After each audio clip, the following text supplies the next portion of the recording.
Good morning. Good morning. Oh, Kim. Wow, bacon and eggs. This is just like the breakfast Christine makes me every morning. Except it's not in a hot pocket. And it's hot. You know, Kim, just because you're living in our house now doesn't mean you have to make us breakfast. Christine, hey, your sister is going through a very rough time right now. And if doing this makes her feel better, who are we to... Oh, you broke the yolk. It's good this way. Look, I'm sure Greg's gonna get a job soon. You guys are gonna have enough money to fix up your house in no time. Kim, Greg is way too good at his job to be out of work for long. And I keep telling him that, but that doesn't stop him from obsessing about it every second of the day. I got my hair cut last week. He hasn't even noticed it yet. I'm starting to worry about him a little. Good morning, everybody. What a beautiful morning it is. Well, you're in a good mood, aren't you? Of course I am, because today I'm going to get a job. That's great, honey. Do you have an interview? No. Do you have a lead on a job? Not even. So, Greg, what makes you think you're going to get a job today? I'm going to get a job today because I made a little change in my resume.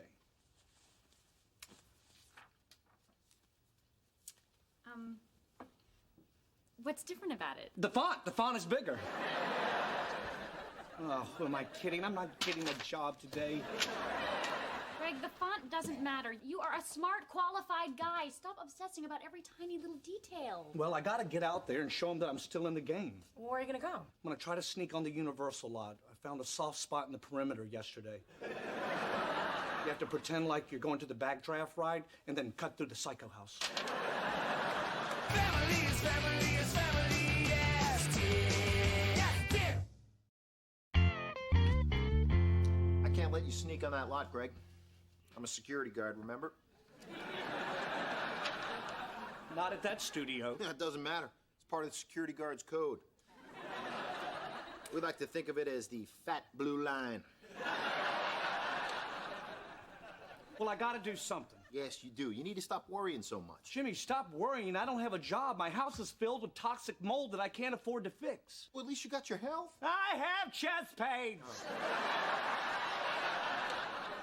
Because you keep worrying, okay? Listen, in time, okay? A month, 6 months, whatever, you're gonna get another job.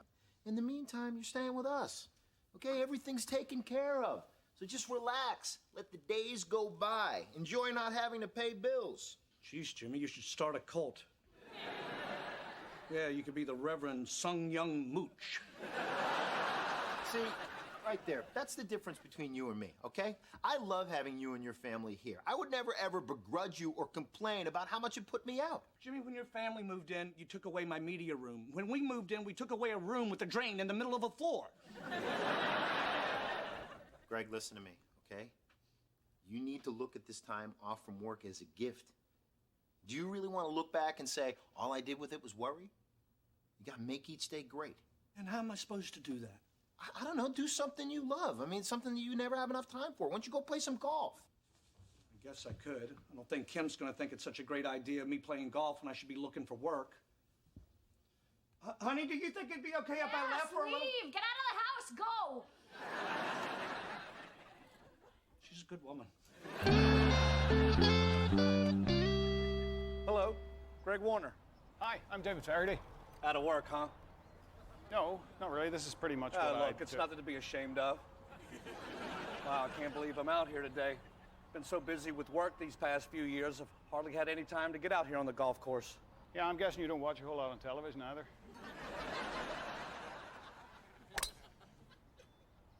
Wow.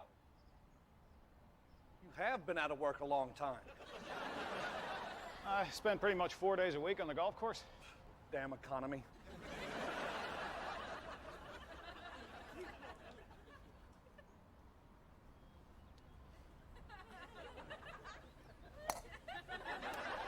Whoa. Son of a stupid!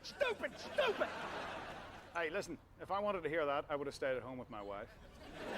Oh, it's just so frustrating. I mean, everything else in my life stinks. Why should this be any different? Well, look where you are. You're on a golf course. The day is perfect. You're out here to enjoy yourself. Well, why don't you just relax? Everything else can wait right now. And that's what you got to do with your life, too.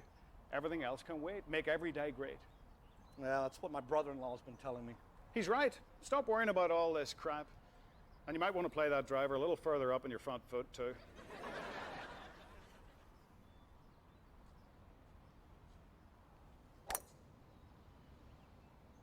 Wow. What did you say your name was again? David Faherty. David Faherty. Got it. Thanks. Look, I don't want to put the hex on you here, but have you ever broken 80? No. Well, you got this for 79. What's that? Yep, to break 80. Maybe a cup outside the left. Well, here goes.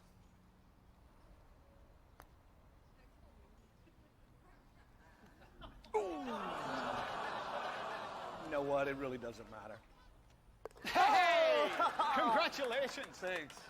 Hey, look at that. You got your name right on your putter. Yeah, actually, I designed it. Wow, you have been out of work a long time.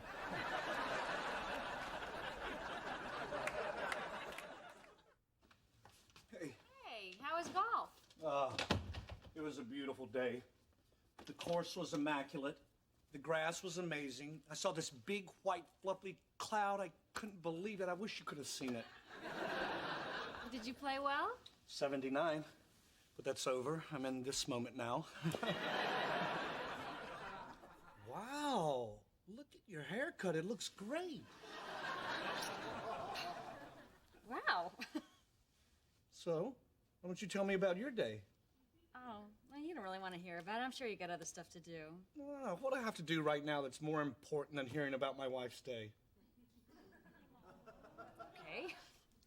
Well, it was nothing special, really. I went to the post office because we were out of stamps. Stamps, good thinking. Can't mail a letter without them. What else? Well, when I got home, I did some gardening. I put in some tomato plants. Tomatoes. Come spring, we're gonna have some tasty salads around here. Greg, that amazing grass you were talking about,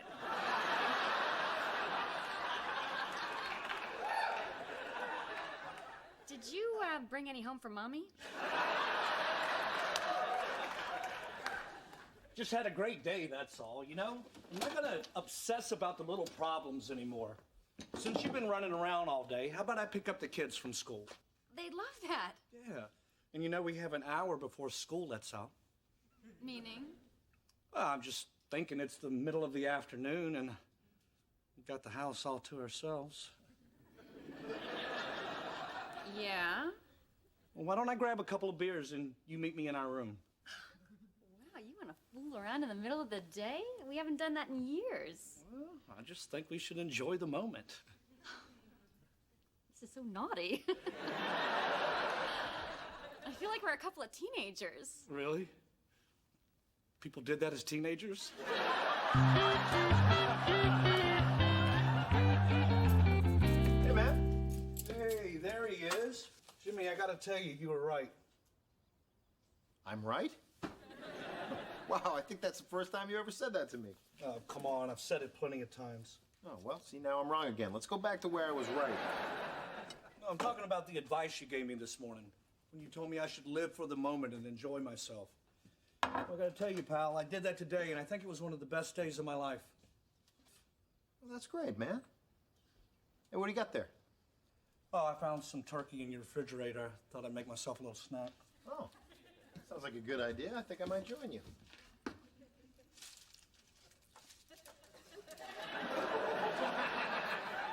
Well, I think I finished it all off. There was only just a little. That's okay. I'll wait for dinner. Jimmy, I have to tell you, today was amazing. I don't think I've ever felt more connected to my kids than I did today. When I took them to the park, I didn't bring my cell phone, I didn't bring my BlackBerry, I didn't bring my pager. I can't believe how well my pants fit. Around your waist, you still don't have a butt. Well, that's not what Kim said this afternoon when she was holding on to it for dear life.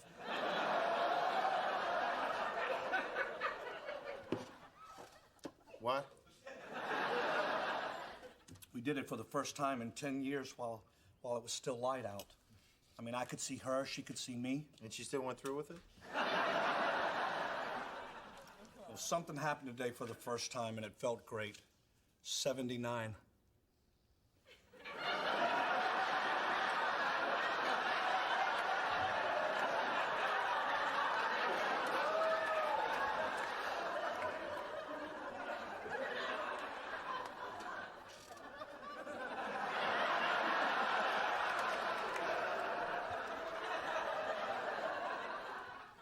79. I'm like, Greg, I don't know what that is. And I'm married to Christine. Golf. I shot a 79. Oh, thank God. Well, I just want to say thank you. It was amazing. The whole day was amazing. Thank you, Jimmy. Thank you. You're welcome. You know what? I think I'm going to do it all again tomorrow. And the day after that. You know, I can do anything I want now. You know, I think the Dodgers are playing a day game on Friday. Would you like to go? Greg, I have to work. Sorry. How's work going? Yeah, same as always. Yeah, gate goes up and gate goes down. The only thing that got me through the last couple hours was the thought of coming home and cracking open a cold beer.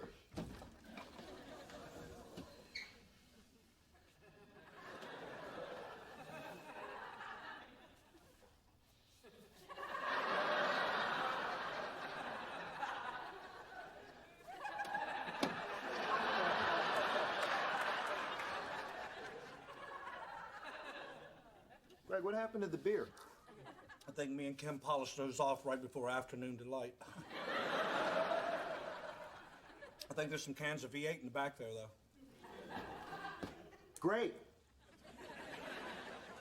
Great.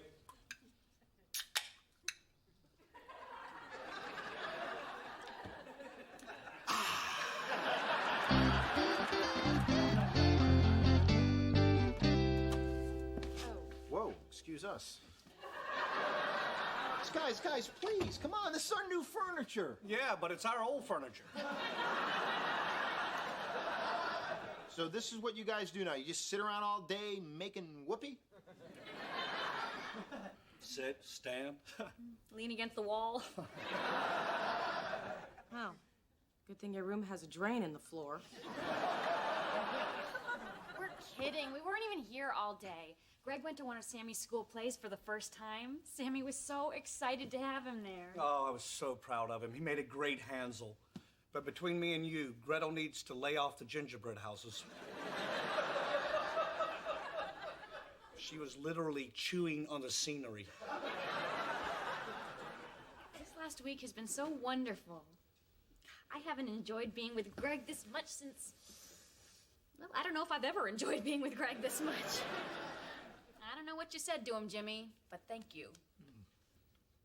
So, Greg, how's the job search going? Really haven't thought about it. Hey, did I tell you I shot a 77 yesterday? Yes. Yes, you did, several times. I guess you get in a real groove when you play every day. You know, I'll be eligible for the senior tour in about 12 years, and if I keep improving at this rate, I might just be ready.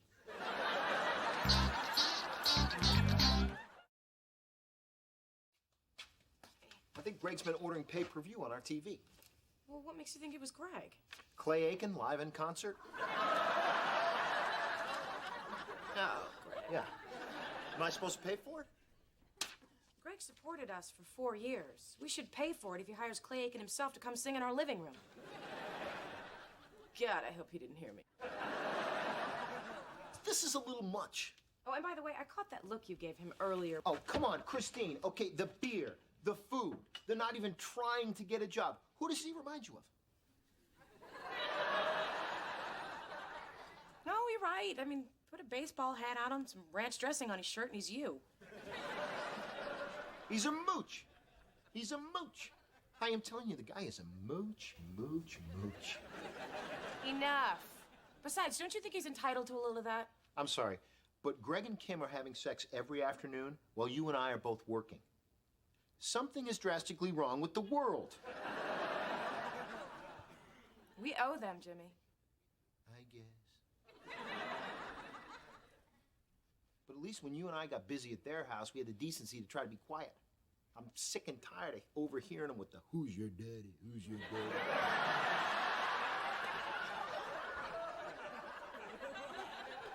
I know. I really should tell Kim to keep her voice down.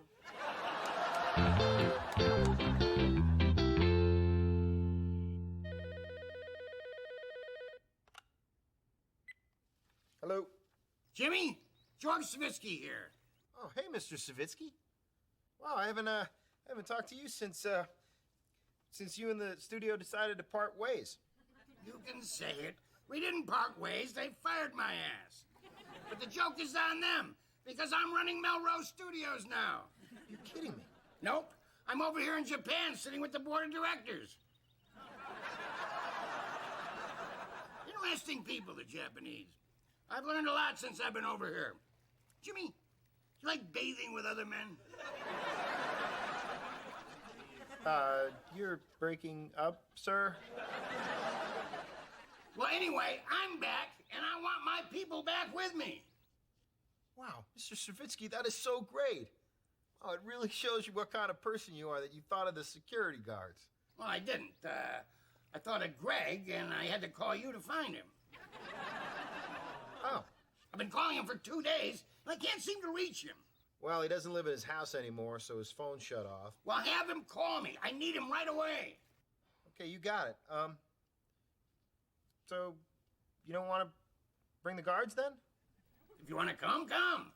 Well, you sure? Because, I mean, I don't want to come if you don't, really want to. Jimmy, come, don't come. I love you, Bubby. Do whatever you want, but get me your brother-in-law. Okay, I'm going to come. Hey, guys, I know it's late, but what is it with you two? Haven't you ever thought about reading a book? Actually, we were about to try something that caught my eye in this little baby. Great news. I just got off the phone with Savitsky. He got the job running Melrose Studios. You're kidding. No, and he wants us to come with him. Said he couldn't do his job without us. Greg, that's fantastic. You see, I told you something would come through. Wow, Melrose. I mean, that's the biggest, oldest, most famous studio in the entertainment business. And Savitsky's calling you. He's saying he can't do it without you. Do you know what a huge compliment that is? Oh, this is so exciting, isn't it? Nah. What? I don't think I'm ready to go back to work yet. What are you talking about? Jimmy, there's more important things in life than work. You're the one that showed me that. This past week has been the best week of my life. Of our lives. Am I right, Kim? Yes, definitely. But nothing. I mean, I need to figure out what I want to do with the rest of my life.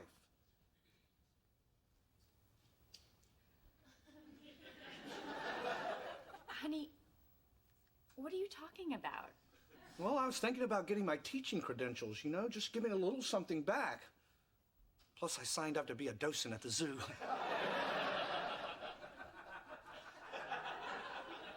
But what about our house? Don't you want to get it fixed? I mean, when would we move back in? Kim, you worry too much. You really do. I mean, we have a roof over our head, and our bills are being paid.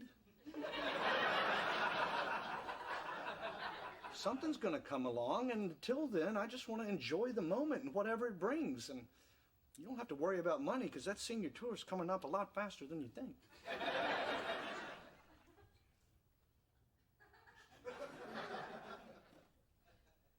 Get out. What? Get out of my house. I want you and your family out of here. You can't do that. No, I can't, and I did. But you're the one that told me to take some time off. You're the one that told me that I should enjoy myself. And you had it, but enough is enough. I'm sick and tired of you drinking my beer, eating my food, watching my TV, and having sex God knows where, and I can't take it anymore. But what about what you said? You said you would never complain about me living here. I was wrong. But Jimmy, we've only been here 2 weeks. You lived with us for 4 years. Well, what can I say, Greg? You're a better man than me. Now get out.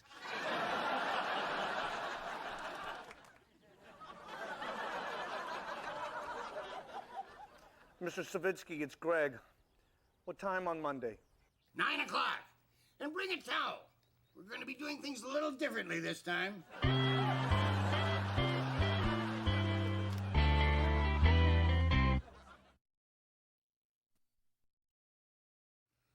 Konnichiwa, everyone. It's great to see you all, and it's great to have the team back together.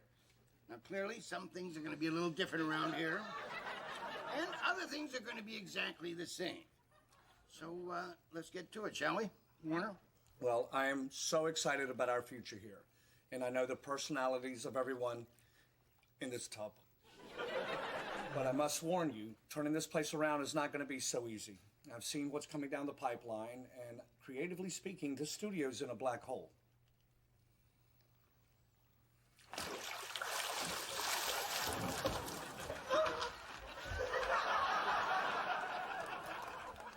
Warner, Mike's uncle, the astronaut, is missing in space. They fear he's been sucked into a black hole. Of course, you had no way of knowing that. Okay, everybody, spread out a little bit.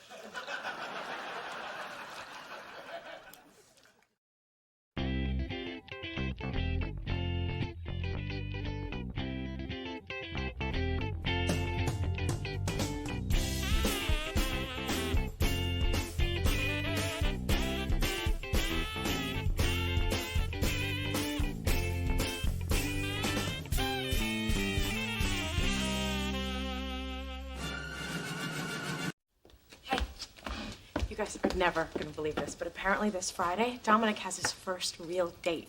You're kidding. That's my boy, like father, like son. In that case, we know who'll be paying for the movie. Isn't he a little young to be dating? He's 10 now. 10's the new 13. He is growing up. I remember when he used to hate it when I'd hug him. Now he holds it just a little too long. Well, the girl's name is Sawyer, and she's coming over our house Friday night. Oh, well, my boy is starting down the road to manhood. Guess I should have a little talk with him, huh? Sit down. He's 10. Besides, when it's time to have the sex talk, I'm not gonna send in the guy who once swore to me that you can't get pregnant in a shower.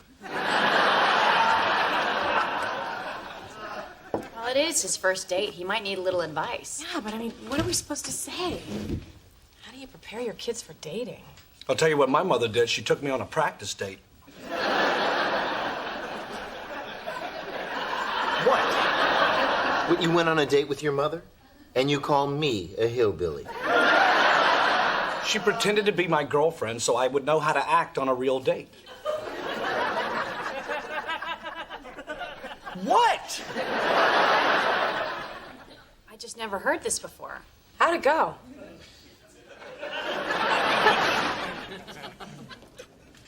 Now, Greg, it's very important to be courteous.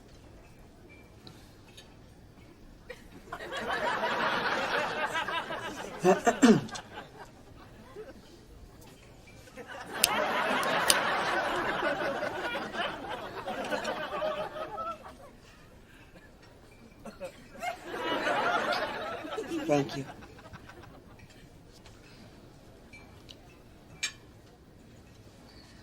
Take your elbow off the table. Mom, that hurt. And don't talk with your mouth full. I'm raising a young man, not a monkey. If I want you to learn how to act like a monkey, I've sent you on a date with your father.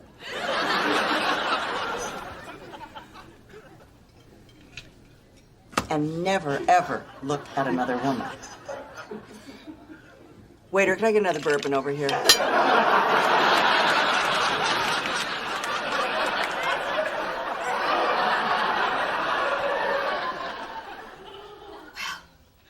explains a lot. Well, it wasn't all bad. I bet when the date was over, he ended up back at her place. You're sick. You're sick. You should all be ashamed of yourselves. Oh, yeah, you're right. Unfortunately, we're too busy being ashamed of you. I think it's a good idea. What? Well, I think taking your kid on a practice date is a good idea. I mean, outside of the slapping and the weird stuff. You want to take Dominic on a practice date? Yeah, why not? I mean, I could teach him about manners, about being unselfish, how to make a girl feel good. Well, if that's the case, I should probably... Feel good about herself. It just sounds kind of weird. Why? I mean, I bet I could set him on the right path to becoming a gentleman. Just when you get home, don't make him rub lotion on your feet. It tends to stick with the person.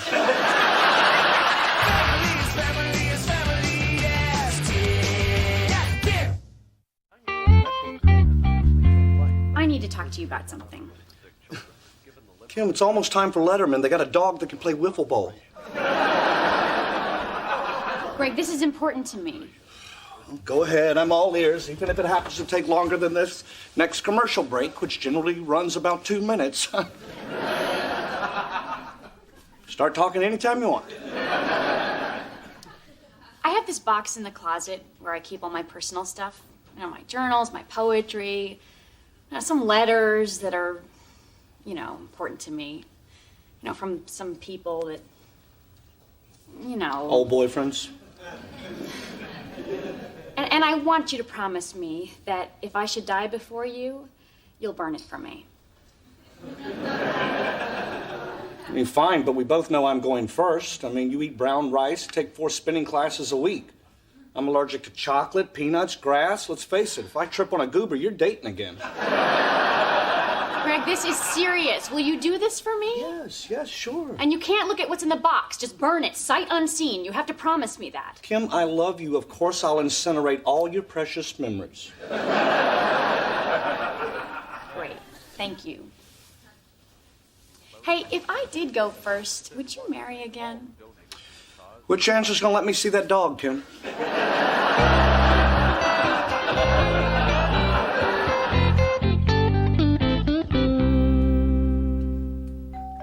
Coming. Hello there. These are for you. You look lovely tonight.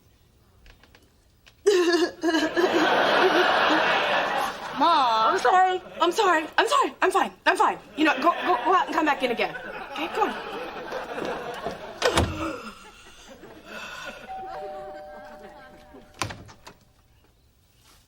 Hello there. These are for you. Mom. I'm sorry. I just can't help it. You look so grown up and so handsome. I just can't take it.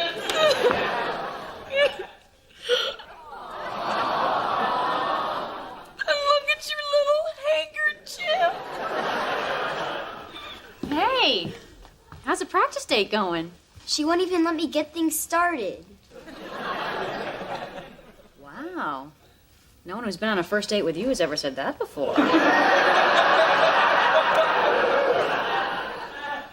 It's true. Oh, look at him, Kim. My little boy is turning into a young man. You know what? I can't take this. You're gonna have to do this for me. Oh, of course, I'd be honored. Okay, thanks. Here, honey, go outside and come back in again, okay?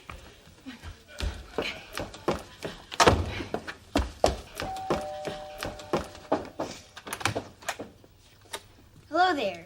These are for you. You look lovely tonight.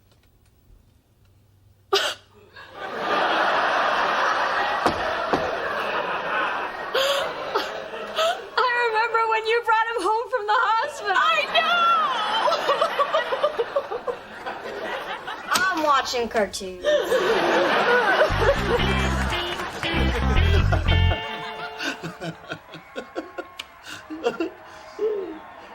Oh, that Paul Schaefer. What other white guy could get away with calling people cats?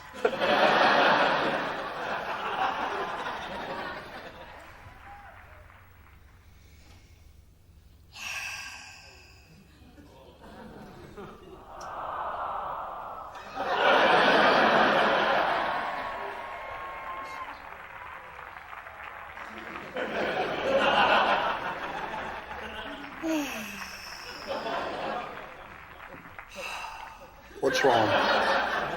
I don't want to talk about it while you're watching TV. Okay.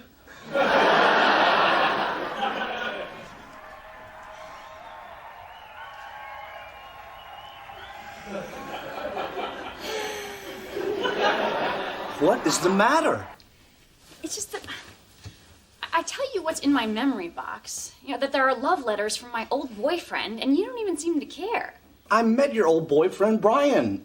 Remember? He punched me in the nose like 30 times. Well, there are love letters from other guys, too. Well, do any of them hit harder than Brian? Because my jaw still clicks a little when it rains out. That is not the point. Kim, it doesn't matter. We're all grown up now. Can we just please act like adults? And can I turn Letterman back on? They're about to drop Biff off into a tub of Jell-O.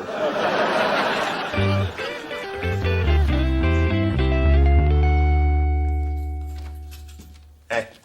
Hey, so from work early. Yeah, I want to see how Dominic's date was going. The two of them are so adorable. They're in the living room playing. So Dominic's doing okay? Yeah, he took my advice. He's doing a great job. Oh, what advice? Well, I sat him down before Sawyer got here, and I told him that if he always puts a girl's needs before his own, then they'll be happy. And if she's happy, he'll be happy. Oh, well, that's sweet. Yeah. We're going to take a look. No, leave him alone. What, just one little peek?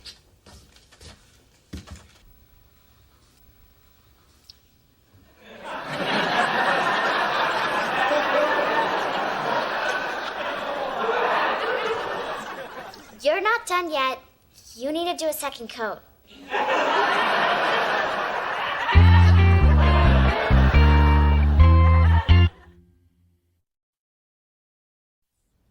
Hey, guys. Hey. Hi. I'm Dominic's father. Hold on, Kylie. Hi, I'm Sawyer. So, what's going on here? Oh, Dominic's being so nice. He's giving me a pedicure. I see. Hey, why don't you get a manicure while you're at it? He did that first.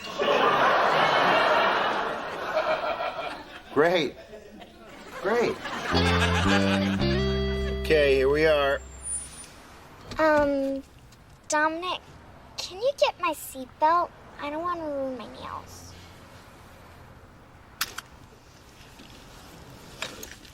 Bye. Bye, had a good time. I'll bet you did. Bye now. Bye.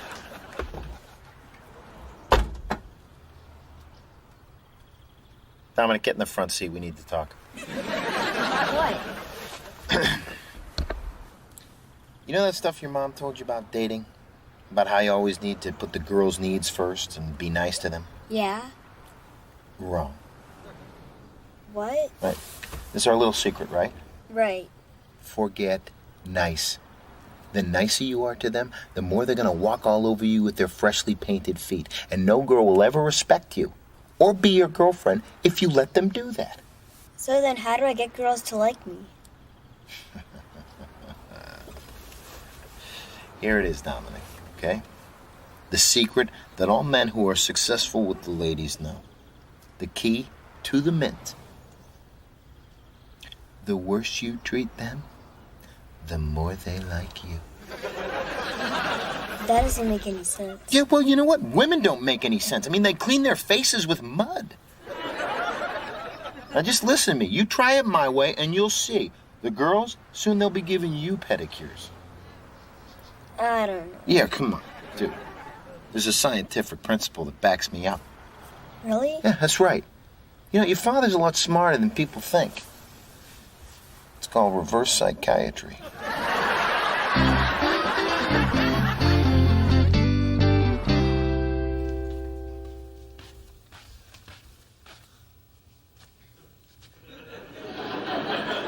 Greg?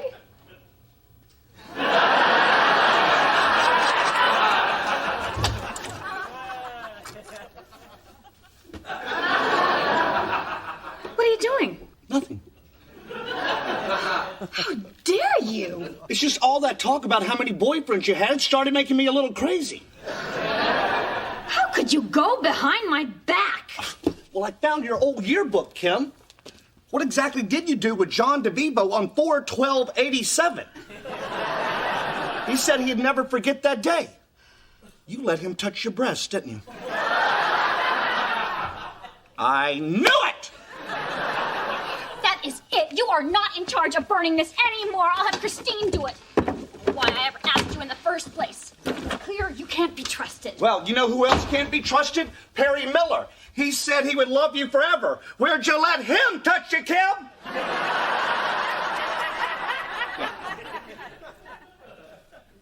Okay.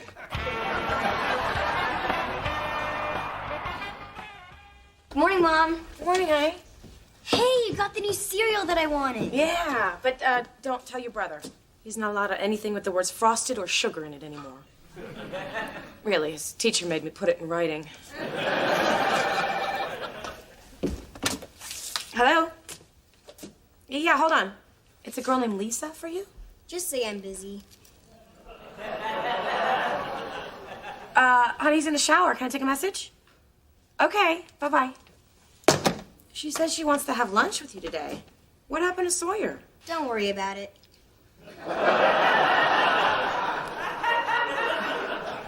What are you talking about? Hello? Yeah, hold on. It's Madison for you. Yeah, busy. What? You know what? He's in the middle of something. Yeah, I can take a message. Okay. Bye-bye. Madison says she baked you brownies. Right on schedule. Gotta catch my bus. See you later, Mom. Whoa. Wait a minute. Why are all these girls calling the house and you won't even come to the phone? It's called reverse psychiatry.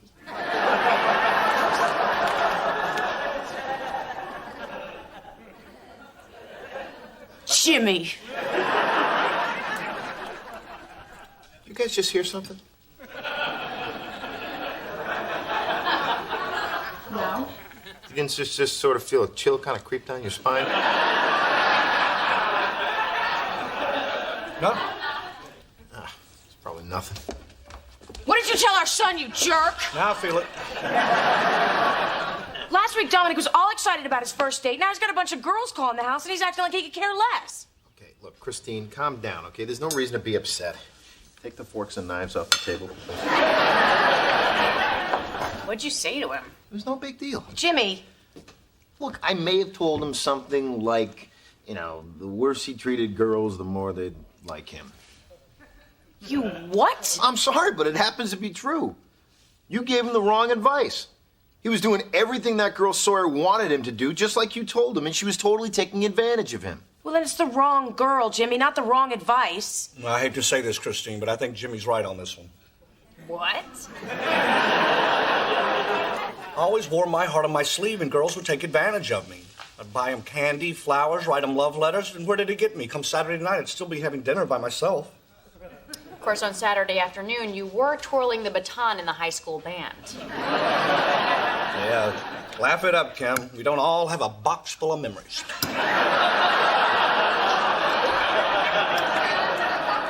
I'll tell you, those girls would have liked you a lot better if you treated them like crap. Okay, how do you think I got Christine?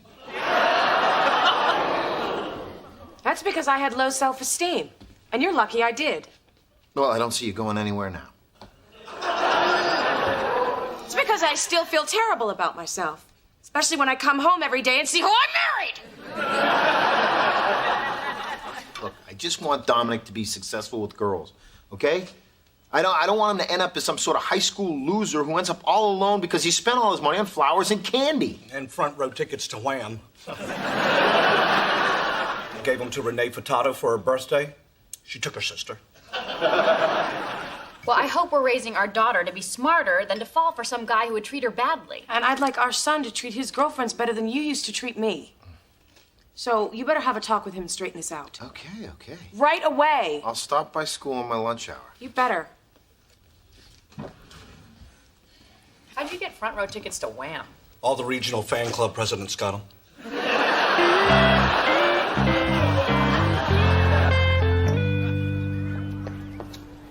Hi, can I help you? Hey, yeah, I'm Jimmy Hughes. I'm here to see my kid. Oh, I didn't know any kids had a dad that was on the job. Yeah. Where do you work? Melrose Studios. You don't get to work the gate, do you? Yeah. Sweet. There he is. That's your son? Quite the operator. Thanks. I gave him the key to the mint. Treat him bad, huh? Wish my dad had done that for me. Unfortunately, my wife found out, so now I gotta tell him my advice was wrong and I gotta make him stop. He's the most popular boy at school. These are gonna be the best years of his life. I'm supposed to ruin that for him? No way.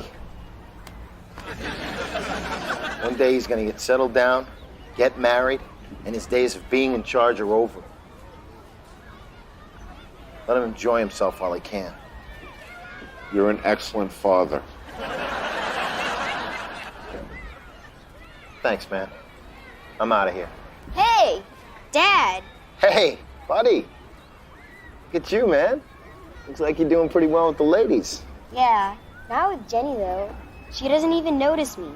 Yeah, well, you know what? The strategy doesn't work with every single girl. Usually there's always one girl that doesn't respond the way the others do. She's usually really smart, has a lot of confidence, has a lot of self-esteem. And my advice to you, Dominic, is to forget about that one. But she's the nicest one in the whole class. Stay away. And the prettiest. Dominic. 6, 1. Now, if they were chicken nuggets, which way would you go? I'll see you at home.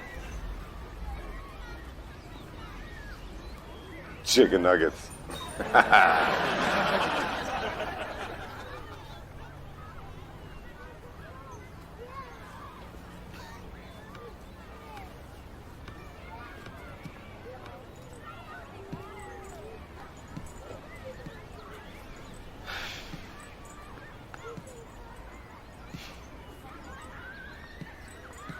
Try to raise them to be strong, stand up for themselves. Yes, Christine, I took care of it.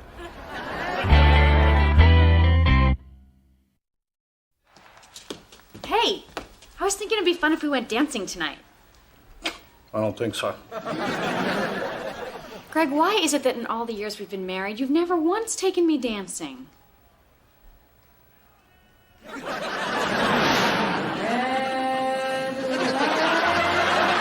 I get another bourbon over here. I'm sorry, Kim, anything but dancing.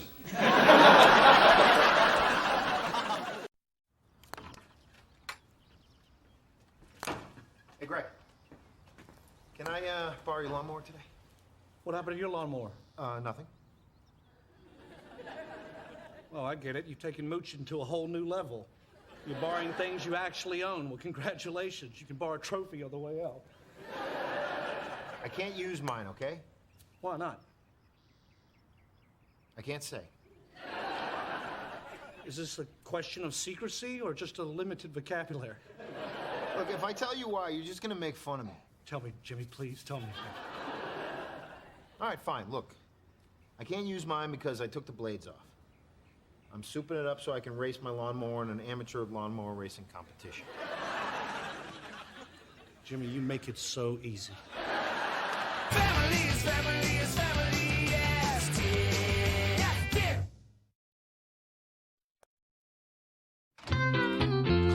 Hey, Sammy, what are you doing? We're the pit crew. You're in the pit crew? Looks like you're doing a great job. Wow, Jimmy, this is really coming along. So where are you going to put the Playboy mud flaps? There's no Playboy mud flaps, Greg. There's no Confederate flag. There's no Get Her Done bumper sticker. Hey, you know what? We should get a Get Her Done bumper sticker. What the hell is Get Her Done? It's one of the comedy catchphrases sweeping the nation. It's gonna last forever. You know, like Nanu Nanu or What You Talking About, Willis? You know what? We should get a Nano Nano bumper sticker, too. I'm not even sure they allow bumper stickers. You know, I'm trying to do everything in accordance with league regulations, and they're actually pretty strict. They don't just allow anything to just go on out there. Oh, I see that. Rifles allowed for rodent control only. Shirts and shoes must be worn at all times. Oh, crap. Are tank tops okay? Not for you. You know, Greg, I know this is a big joke to you, but Billy and I, we've always dreamed about racing stock cars. Really? I thought your dream was to live in a Baskin-Robbins. That's where we would return home after a long day of racing stock cars. Yeah, cars are too damn expensive, but with these, all you need is an old mower and a little mechanical know-how. Yeah, and Jimmy is a mechanical genius. The other day, he figured out how to fasten a fire extinguisher to the back of an office chair. Nobody thought it would work, but I lifted off and I was airborne for 7 seconds. All right, Sammy, you ready to go play miniature golf? I don't want to play miniature golf. Really? You said you did last week. I want to stay here. Oh, come on, Sam. We're gonna go putt the ball to the big windmill, and if we put it in the clown's nose at the end, we get a free game. Come on, Sam. Let's go have snow cones and churros. All right. Oh, if you're not coming, I guess I have to go all by myself.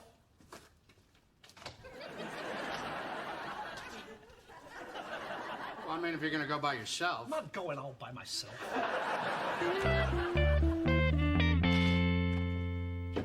What are you doing? I thought you were going to take Sammy to play miniature golf. Nah, he's staying over at Jimmy's. Are you okay with that? Whatever. Well, you were just saying you wanted to spend more time with Sammy. Well, what am I supposed to do, Kim? Jimmy's over there winging around lawnmower blades like Jackie Chan with a pair of nunchucks. I'd have to twirl a flaming baton to get his attention. You're not going to go get your batons, are you? I guess not. I guess we can go play mini golf tomorrow. Oh, we can't. We're going to Bakersfield to watch Jimmy's race. We're going to Bakersfield? Well, I thought it'd be fun for the family. Oh, yeah, that's exactly the kind of father-son time I envisioned, traveling 5 hours through the Central Valley. What's that, Daddy? Oh, that's a meth lab, son.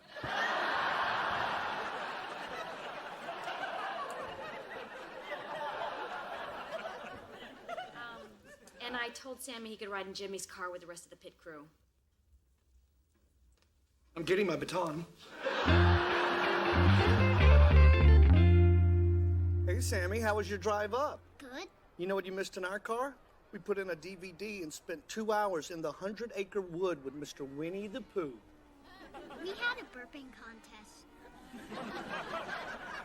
I won. Man, when I thought about the kind of women I was going to see up here today, I didn't think it was going to be like this. Most of them aren't very attractive. Or clean. Bet you half of them are drunk. I know. I got a shot. Hey, Jimmy. Correction, Kim. Out here, I am the officer of the lawn. I wish I had the right to remain home. Hey, guys, you ready for the big race? Yeah! All right, now we are going to do great today. And you want to know why? Because of your hard work. I wouldn't be here without you guys. And if we win, I want you to join me in the winner's circle and take a picture with the trophy. Yeah! Everybody, I'd like you to meet Lulu. Hello.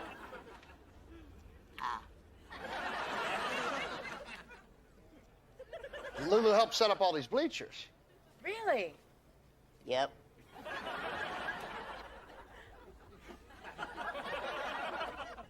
So when the races are over, do you help break them down and put them into storage or something? Yep. Isn't she great? You guys mind if we sit with you for the race? Of course. Yeah, we were going to sit up at the top, you know, so the kids could see everything. You don't want to sit up top. We don't? You didn't hear what happened in Fresno? We'll sit at the bottom. Mommy, I'm scared. Me too.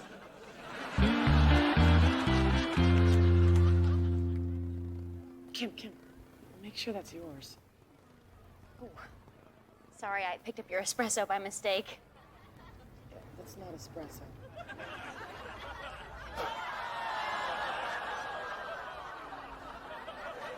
Oh.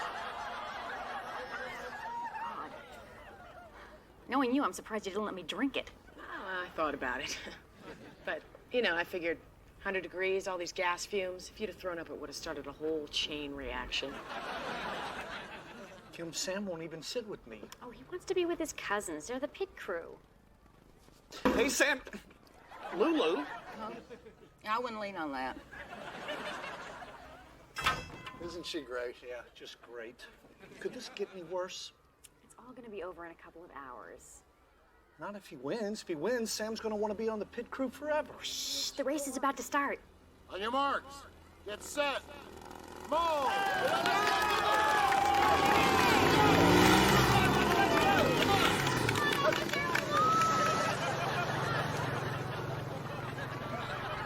Ah, Jimmy.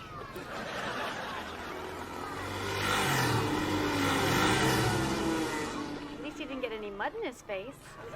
Because he's too far behind. can't believe it. Is he going to get a lap? Yep.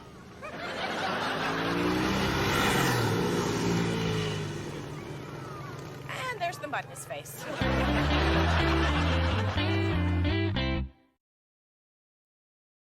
And the first place trophy goes to Chip Cosell.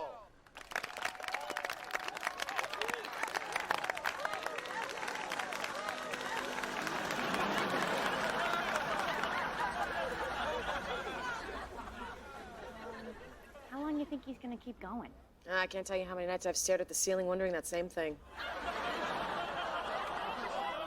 Will the last driver please clear the track so the next race can begin?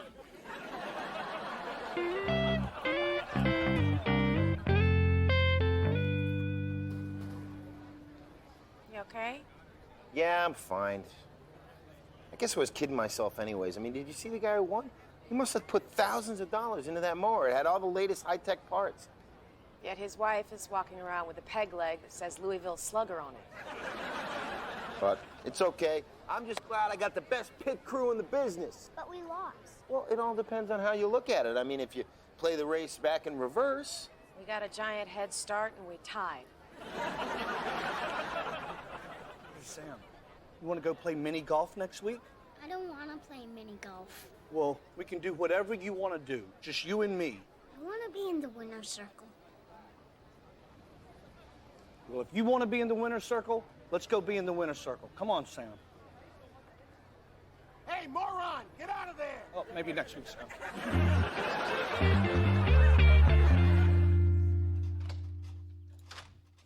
Hey. Hey. So you putting the blades back on? You saw me out there, Greg. Finished so far behind, it was like I was going in slow-mo. That's pretty funny. What? You made a joke.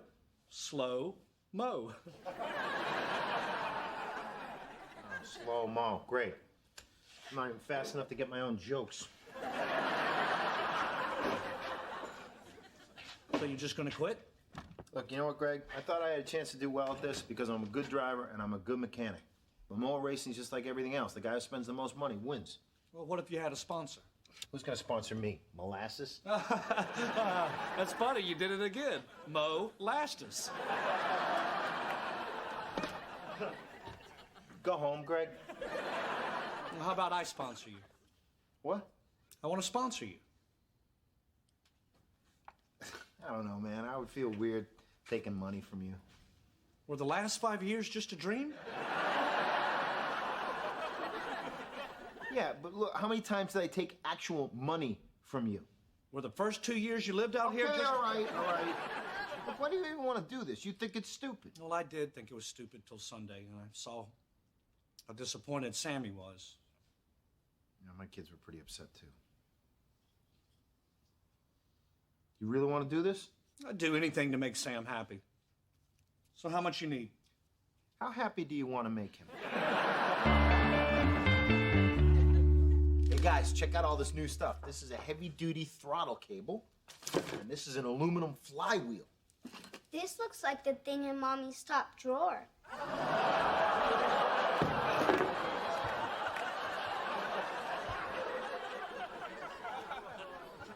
Well, it isn't. This is an exhaust extension. Stay out of your mother's nightstand. Hey, Sammy, pretty cool stuff, huh? Yeah. You know who bought all this stuff? No. Your daddy. He and I are partners now. That's right, we're partners. Your uncle here is the driver and the head mechanic, and I'm like the team owner. What does the team owner do? The team owner pays for everything, and then he supervises. Uh-huh. Beep, beep. So, Jimmy, how are we looking? Ah, great, man. This high-performance camshaft just came in, so by raising the valve lift so the fuel air See, mixture the can get out of it- owner doesn't have to deal with any of the boring details. The cool thing is that we have a chance to win now because we have an owner. Yes, and a very talented driver and mechanic. Absolutely, but I think even the most talented driver and mechanic might come in last if he didn't have a good owner. No doubt about it, but hypothetically, a good owner will probably finish last without a good driver. Well, no question, but theoretically, I think a good owner could hire another driver. Yes, this is true, but just for argument's sake, I think a new driver might not want to work for an owner who doesn't appreciate new drivers. Are you guys gonna fight? No, Get out of town. We're partners. We're partners. All right, guys, wait till you see this thing. I got a 20 horsepower V-twin on it now. I made a whole new front axle, separated the clutch and the brake. I'm telling you, this thing is faster than my car. Too bad you didn't have it 10 years ago. Dominic might have been born in a hospital. Wow, Jimmy, sounds like you really got your mower ready. Yeah, there's a few more things I got to do to get it right. Just trying to make it as light as possible.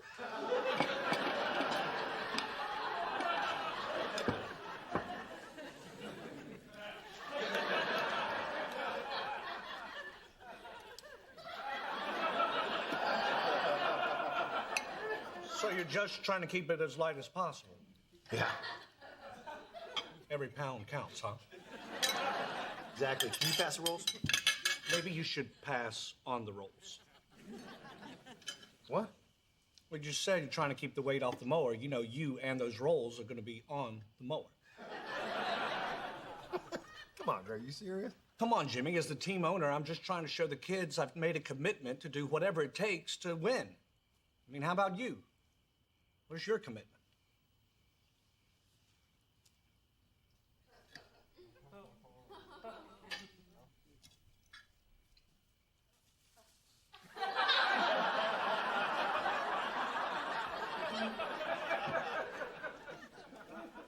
It's an excellent meal, Kim. Thank you for keeping my eyes on the prize. And off the pies.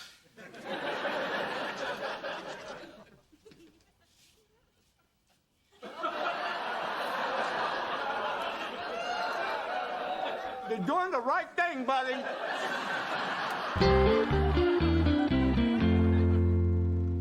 You ready? Yeah, I just finished checking the fluids. I had to add a little to the mower and subtract a little from the driver. Look, I know no one is more prepared to win this thing than you are, and I know I've been hard on you, but I believe in you. I really do. And I know a damn race driver when I see one. All right, you watched Days of Thunder again last night, didn't you? Yeah. Go out there and get them, big guy. Oh, one more thing. Bought you a little pre-race gift. Greg. Dude, this is fantastic. Yeah, you don't think a good owner would let you drive without proper attire, do you? Warner Racing Team? Yep, and I got one for all the boys, too. How come my name isn't on it? What do you mean? It's right there. Oh, yeah, in the front pocket, like I pumped gas or something. Hey, my name is Jimmy. Can I check your oil? Did you check the oil? Forget it now. What is your problem? You know what? My problem is I'm an idiot. I never should have gone along with this, okay? You don't want to be partners. You just want to be my boss. Well, that's what an owner is, isn't it? I'm sorry, Jimmy, but that's how real life works. The person in charge is who you want to be. That's what I want my kid to learn. Yeah, well, I want my kids to learn that just because somebody has money doesn't mean you have to take their crap. Oh, go ahead. Quit. Any idiot could drive one of these things. Hello, sir. Good luck out there today.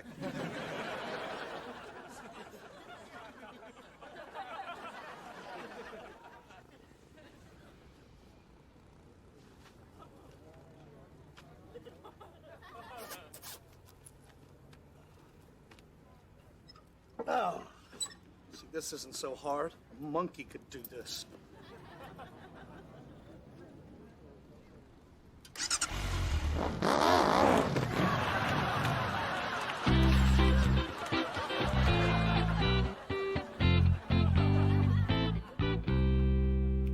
Hey. Hey. Getting snacks for everybody? No. I'm not driving in the race, remember? Look, I know I've been acting like you couldn't do this without me, but the truth is I can't do this without you. I know I got a little carried away. It's just, I want Sammy to look at me the way he looks at you. Rick, you gotta understand, he's 7 years old. In a 7-year-old boy's eyes, I'm the coolest guy alive. I can make things that are loud and go fast. I can make milk shoot out of my nose. I can make milk shoot out of their nose. Heck, if I got a gold... Please stop. Please stop. Greg, you have the rest of their lives to impress them. You gotta have this, too? The race hasn't started yet. How do you feel about driving for the Hughes Warner racing team? Hughes Warner? Yeah. Let's go. Just for my own information, would you have still done it if I'd have said the Warner Hughes racing team? Yeah. Damn.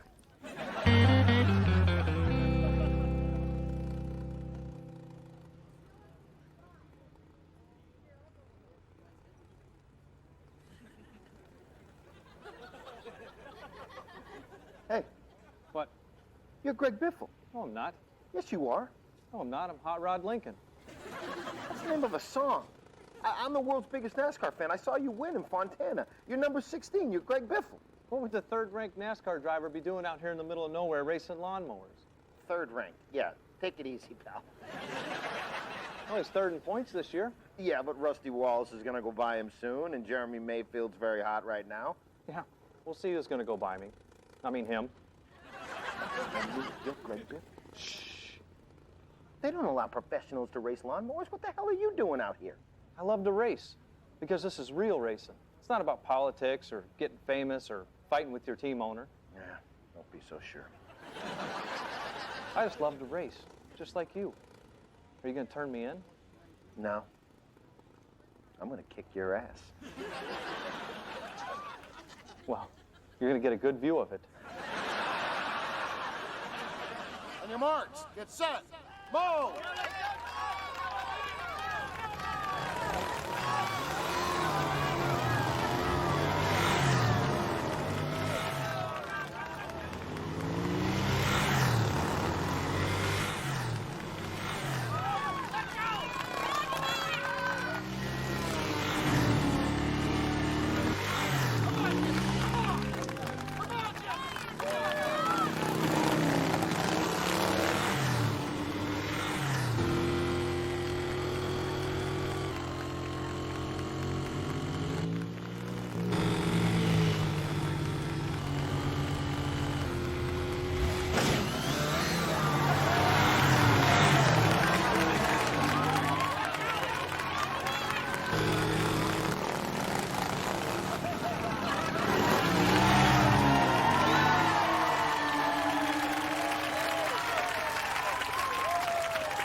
Nice driving, officer.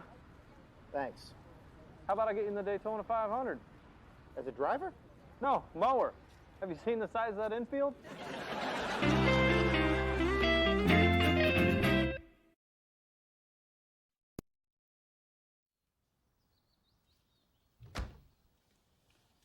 Hey, Kim, you want me to mow your backyard? Oh, that'd be great. Thanks, Jimmy.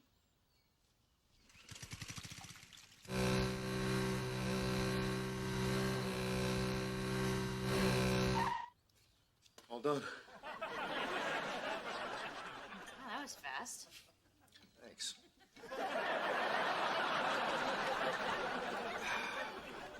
Hey, everybody.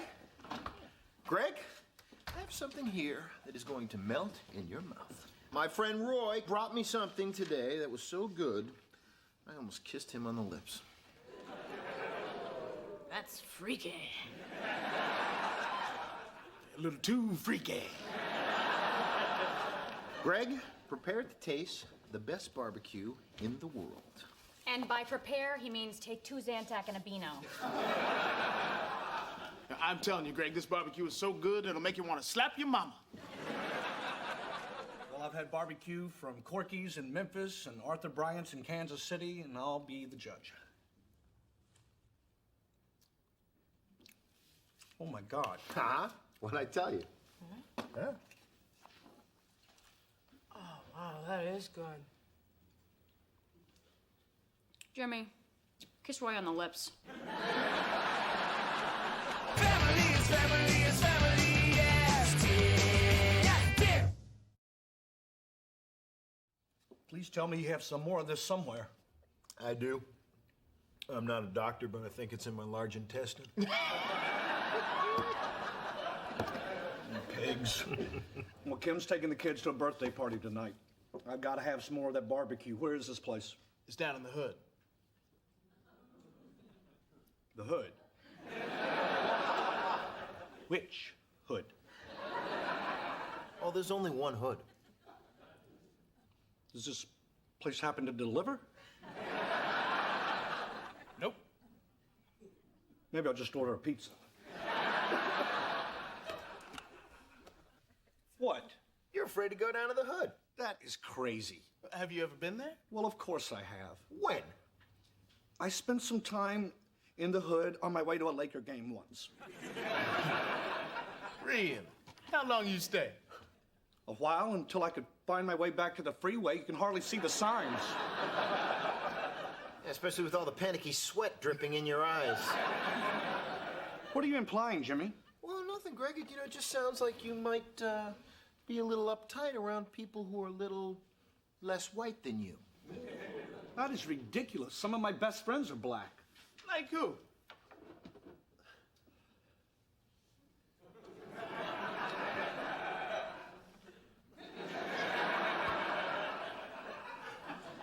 Like you. If I'm one of your best friends, you got bigger problems than being uptight.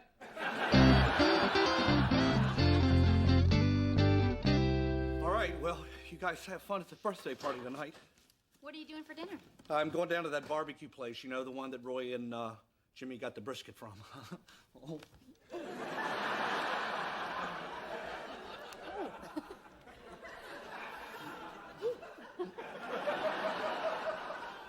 Okay. All right. Goodbye, honey. Daddy loves you. Now, Sam, remember when Daddy's not here, you're the man of the house. Greg, is there something wrong? No, nothing's wrong. Nothing's wrong. I know this might be a bit of a non sequitur, but my life insurance is paid up, and I left the policy number on the counter. You guys have fun at the party.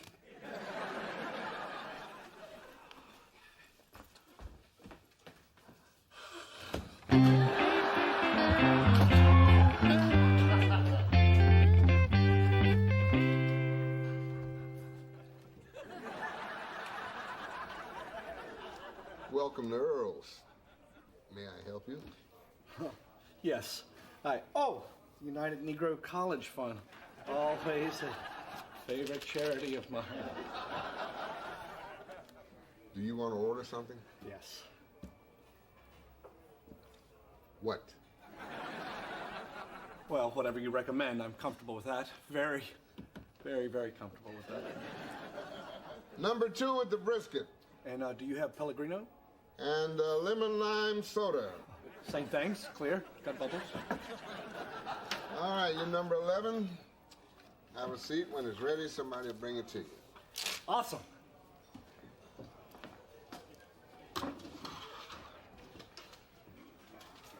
Hey.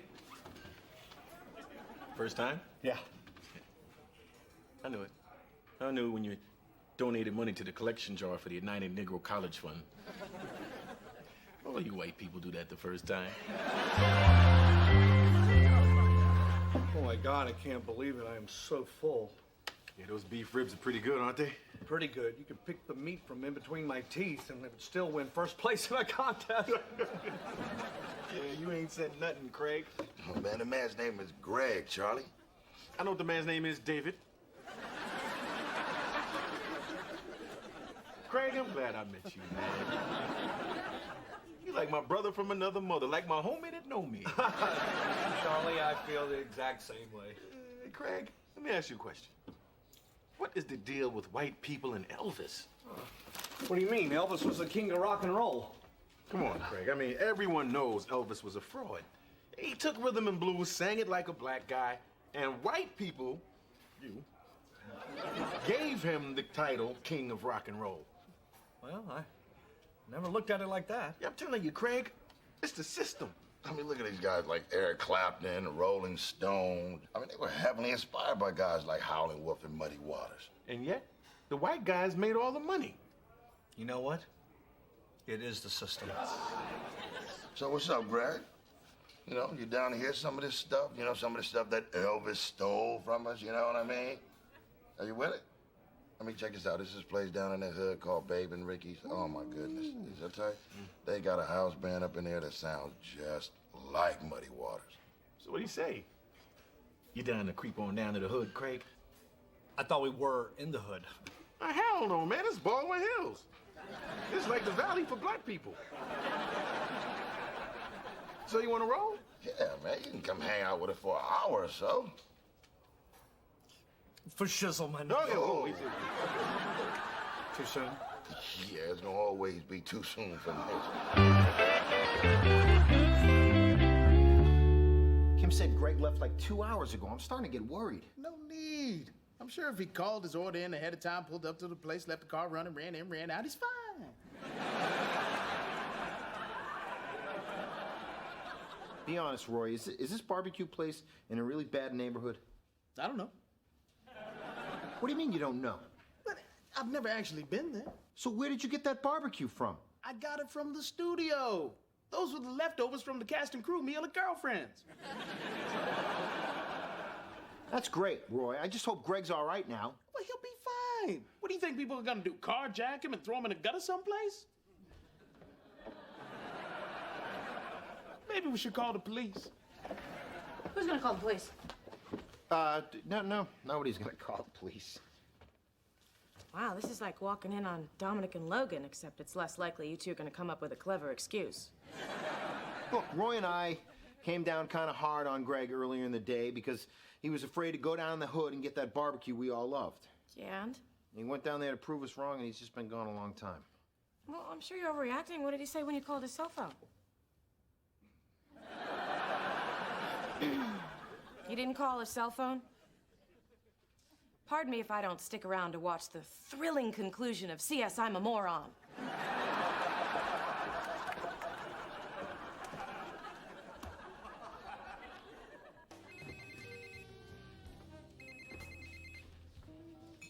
What up? Greg, it's Jimmy. Speak up, I can hardly hear you. Where are you? The hood? Are you okay? Of course I'm okay. Good. I just glad to hear you're okay. Well, why wouldn't I be okay? Well, I don't know. I mean, it's the hood, right? Well, what is that supposed to mean? Look, I was just a little worried, that's all. Oh, Jimmy, you're starting to sound a little light and uptight. I am not. Oh, really? You accuse me of being afraid of this neighborhood, but now you're afraid of this neighborhood. That's not true. Well, then why are you worried about me? I wasn't worried about you. I'm worried about you bringing that barbecue home. Okay. Admit it, Jimmy. You're the uptight one now. No, I'm the hungry one now. Well, I should be home in about an hour. I hope. What is that supposed to mean? I don't know. It's just something doesn't seem right, Jimmy. What is it, Greg? Oh, my God! Greg! Greg!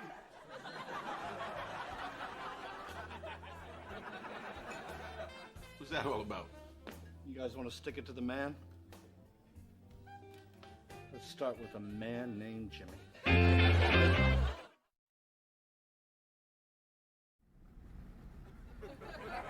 Good idea having us wear our uniforms. Yeah. People respect the badge. Hey, you know, maybe when Greg said, oh my God, he meant it in a good way. You know, like something exciting just happened. He said, oh my God. Yeah. But, you know, maybe somebody famous walked in while you guys were talking on the phone. You know, famous people love barbecue. That's what you'd say if, like, a celebrity came in, right? You'd be like, oh my God. Ooh, I wonder who it was. Yeah, it could have been Snoop Dogg. Or Halle Berry. Oh, I'd like to meet Halle Berry. Yeah, that'd be something we'd never forget, huh?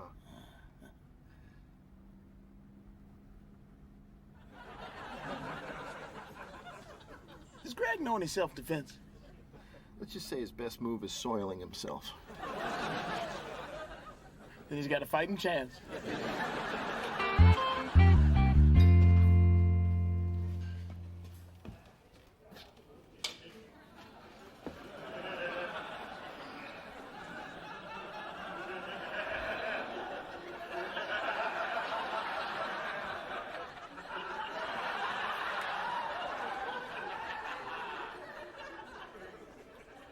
see Greg anywhere.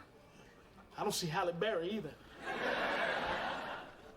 That guy in the corner looks like Ghostface Killer from the Wu-Tang Clan.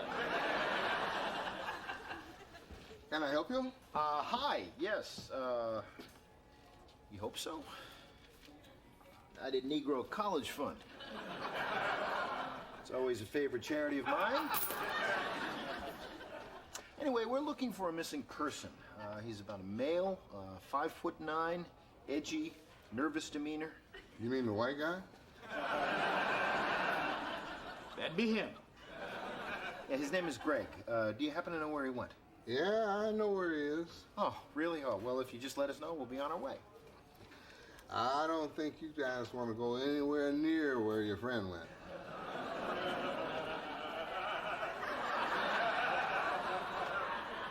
Why? Well, he left here with a couple guys, and they went down to the hood.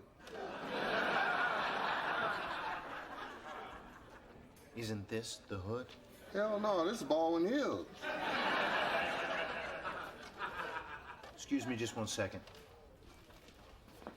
I thought you said this was the hood. But I thought it was. You thought? Well, how would I know? I grew up in Santa Barbara.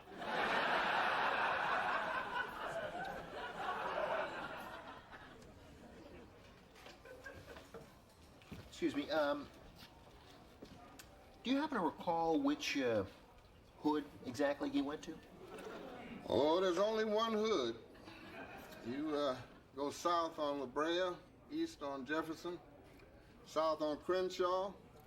When you get to Martin Luther King Boulevard, you in the hood.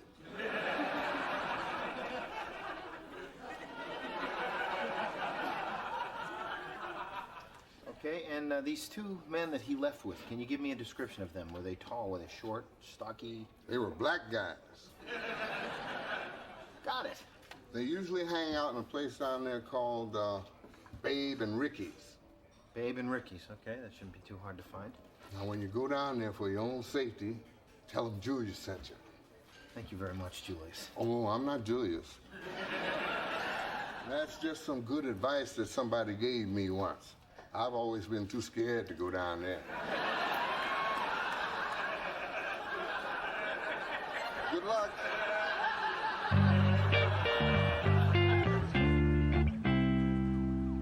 See? This isn't so scary, is it? Hey, buddy. Got a light? No? No? Hey, man, don't I know you? Me? Yeah. I don't think so. Yeah, weren't you just out here a little while ago? No, that was not, no, it's not me. It's the first time I've ever been in the hood, in this neighborhood. Yeah. Must have been somebody else then. Hey, man, I'm sorry. You know, you guys, you all look the same to me, right? Oh! Oh, yeah, like one big blur. Like being in a snowstorm. Two white guys on the same day. Man, it must be an election coming up or something. You know what I mean? I feel you, brother. Excuse me, this other white guy that you saw earlier, was he alone? No. Matter of fact, he was with a couple of dangerous-looking cats. They went to this blues club over here, across the street. Hey, but do me a favor, will you, man? Just don't tell them you heard it from me. And, oh, when you get over there, just tell them Julius sent you. So there really is a Julius? You bet your ass there's a Julius. He's watching you right now. Do not turn your head. Do not turn your heads.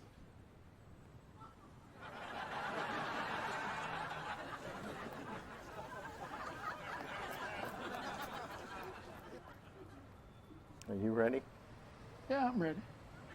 I'm ready to lose control of my bodily function. Let's just call the police. Yeah, and tell them what, that we screwed up? Okay, that the entire reason Greg is in there is because we goaded him into it? Even though we're as afraid of this neighborhood as he is? Now look, he was brave enough to face his fears, and we're gonna have to face ours too. Now let's go. Don't move your head. Do not move your head.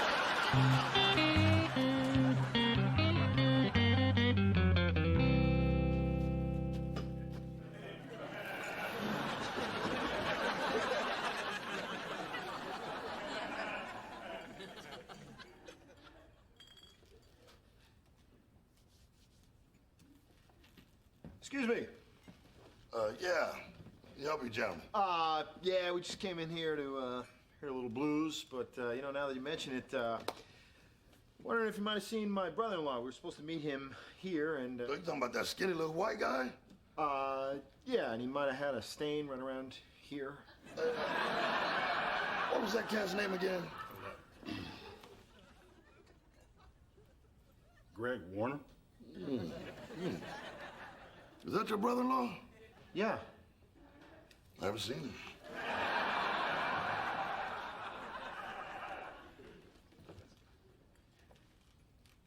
Excuse me.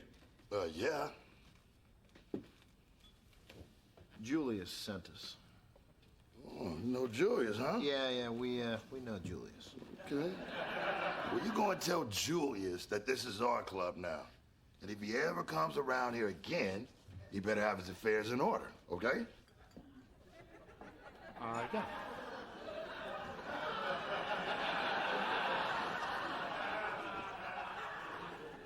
I think we have enough evidence to call the police. Well, what'd you say? I said, I think Sting's musical talents were as evident when he was with the police.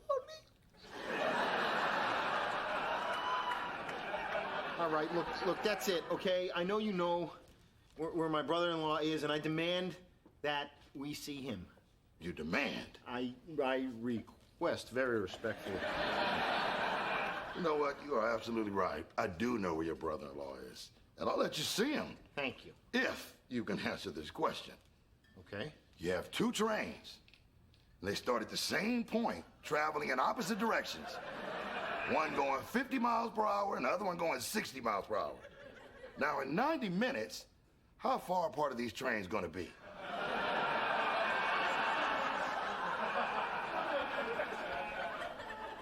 What? I said you have two trains. No, I heard the question. It's just like, what kind of question is that? It's a basic algebra question, dummy. I mean, what, you think because I'm a brother I can't ask an intellectual question or something? I didn't say that. I mean, did you think I was going to ask you who sang Love Roller Coaster? The Ohio players.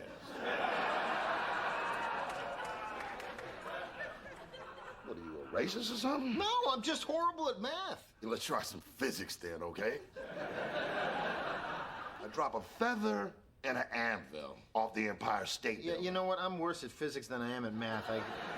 Okay, then you better hurry up and figure out how far apart those trains are then. I can't. It's really never gonna. I won't be able to figure it out.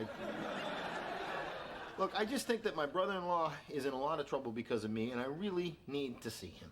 165 miles, dummy! I'm back!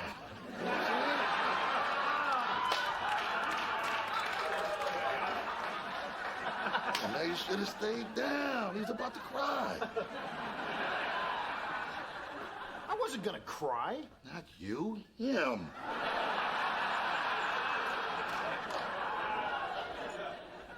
Well, of course. I was worried about Greg. He's one of my best friends.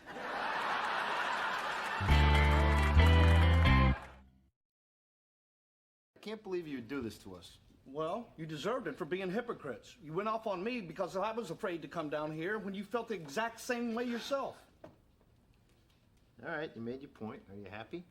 Yes, I am, because I stared my fear down and overcame it. You basically just did the same thing. And you gotta admit, you're a better person for it. Yeah, I guess you're right. No. And there really is nothing to be afraid of. I'm glad you feel that way. Now, can you go get my wallet from that big guy over there?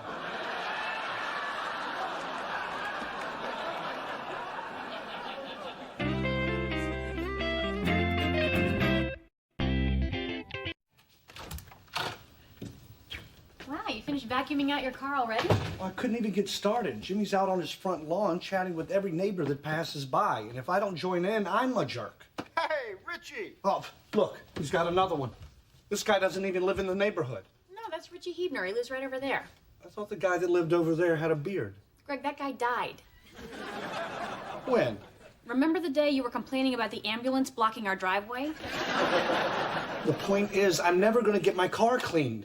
I think you're making a big deal out of nothing. Big deal? Kim, it's excruciating. Listen for yourself. Well, you two sure picked a great day for a ride. Clear skies, not too windy.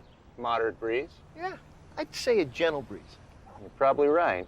A little hazy this morning. Did you see that? I did. Yeah, but around 10:30. Yeah? It burned off. I saw that. I mean, that's why they don't have two weathermen on the news. Craig, these people are our neighbors. Maybe after 8 years, you should start talking to them too. I don't want to talk to them. Why? Come on, Kim. With all the hours I put in at work, I barely have any time to spend with the kids. And you. Aww. Hey, I left my cell phone on the driveway. Would you go get it? No. You know, it is weird to hide from the neighbors. You know, when I go running, I wave and smile and say hello. Well, I'm happy that you're friendly with them. That way I don't have to be. Greg, what did your parents do to you? Look! What's up, Marty? Hey, got a little pie for you, man. Oh, look at you. Yeah. Thank you, dude. All right. See you, Marty. Take care, man. See you later. Thank you. A pie? Someone just gave him a pie. I've lived here for 8 years, not one pie. Greg, we got a pie when we moved in. I believe your response was, we're not eating this. We don't know where it's been. I'm gonna go for a run. Hey, Kim. Hey, Richie. Hey, Kim, as long as you're out there, could you... Thank you. Family is family is family, yes, yes, yes. Marty, Celia, Richie. I think we live on the best street in the world. I just love meeting all the neighbors. Well, didn't you meet them when you were living in our guest house? Oh, never. I was always too embarrassed. I thought they'd all look down on us because we were poor people living in your guest house. I've got to say, it's much nicer to be given a pie because we look friendly and not because we look hungry. Yep. Now we're all equals. We're just a bunch of homeowners standing outside shooting the breeze. Is that a moderate breeze or a gentle breeze, Jimmy? What's that, Greg? I just don't get it, Jimmy. All that small talk with the neighbors. I mean, isn't how about the weather just polite code for I have nothing to say? I do have something to say about the weather. Jimmy can talk about the weather for hours, and that's just here in L.A. where there is no weather. I mean, you should have seen him when we lived in Maryland. Yeah, back in Maryland this one time at a bus stop, I talked for 20 minutes about slush.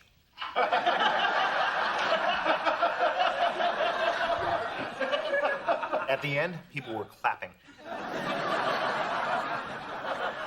Oh, by the way, Cindy and Mel loved your story about the blizzard of '87. Yeah, you know what? They made me tell it to Frank and Lisa at the Shays barbecue. Shays at a barbecue? Who are the Shays? Greg, the Shays live 50 feet from this table. Oh, the Shays, good people. Were there many other couples from the street there? Well, not as many as there were at the Hendersons last Sunday. Well, what's going on? How many parties you guys been to lately? I don't know, a few. Why, what's the difference? I thought you guys didn't care about this stuff. We don't. I do. It sounds like there's a whole social life going on in this neighborhood that we know nothing about. Well, don't worry about it. Jimmy and Christine can always fill us in. You know, that's the attitude that's keeping us from being invited anywhere.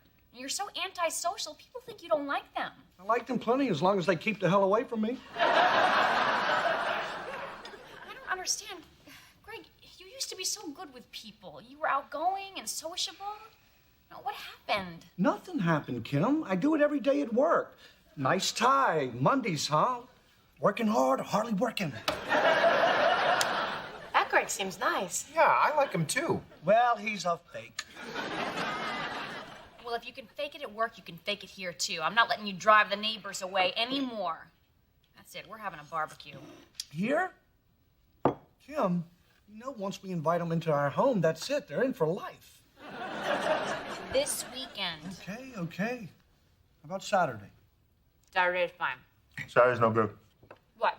Is there another party we're not invited to? No, 60% chance of rain Saturday.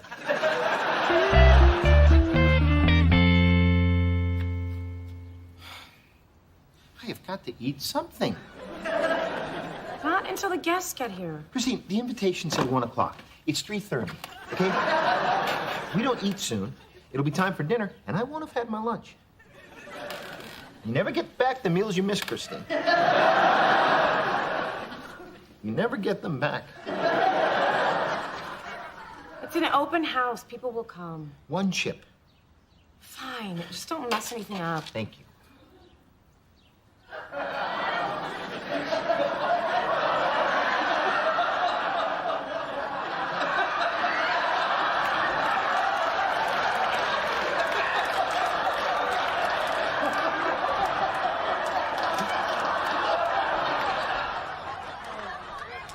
Jimmy, look what you did. What? I told you not to mess anything up. Look at the dip. You left a divot. Oops. Well, I will replace my divot.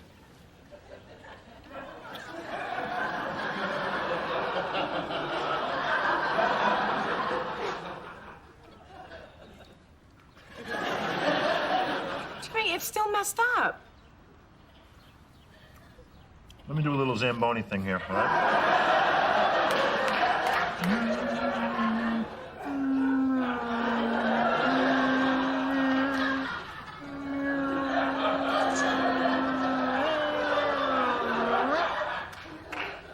Good as new. I told you you could have one chip, and you've now had 3. Yep. Time I let you do something, you're always scheming to get more. That is not true. Oh, yeah? How did a back rub turn into a second kid? Who's here? Nobody. Kim's just checking the doorbell again. Well, we gave it a shot. You guys could hear that, right? Yeah, we heard it. Kim, I think we just have to face facts. I'll get it. Okay, it's gonna be fun, honey. I swear, if they spend more than 30 minutes here, I'm gonna tell them our dog got out. I'll give you $10 to get behind the fence and bark. Hey, our first guests are here. Hey, so glad you could make it. This is Will and Tammy. Hi. This is my husband Greg, my sister Christine, and her husband Jimmy. They live next door. Oh, nice to meet you all. You have a beautiful home. Oh, I'm surprised we haven't met before. Oh, that's because we just moved in on Monday. And thank you so much for inviting us. Oh, it's been really hard not knowing any of our neighbors for a whole week. Oh, that must be awful. So, where are all the neighbors? Yeah, we're not quite sure. Hey, this isn't that day that you set the clock back 3 hours, is it? Will, Tammy, jump right in. There's burgers, there's chicken, grilled vegetables, potato salad, and cornbread, coleslaw, dinner rolls. Again, thank you so much for coming.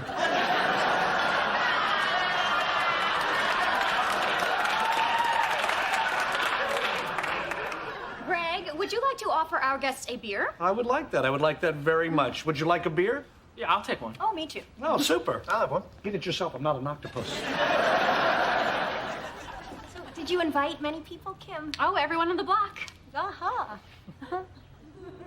But, you know, maybe there's traffic. But they live on the block. They could be coming from somewhere else. I'm sorry. I didn't mean to snap. I don't know why they haven't shown up yet. But, you know, what can you do? You plan a party, you spruce up your home, rent all the decorations. You handwrite on each invitation because you think these people are worth it. And then... Kim.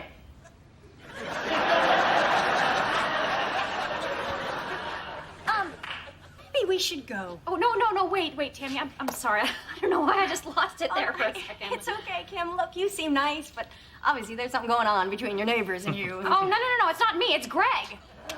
They hate Greg. But he's been getting better. I mean, you saw. He's been good, hasn't he? Beer here, just like at the ballpark. Beer here. It's nothing personal, Kim. It's just, we're new. We don't want to take sides. All we want is to be part of the neighborhood. Oh, that's all we want, too. Stop them!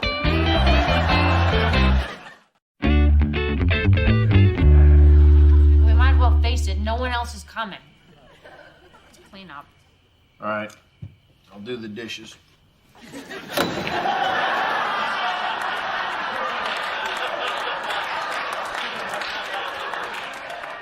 Well, at least we didn't have people tracking dirt through our house and no one clogged up one of our toilets.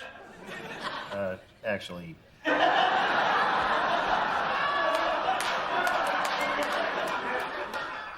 Please tell me you tracked dirt to the house. You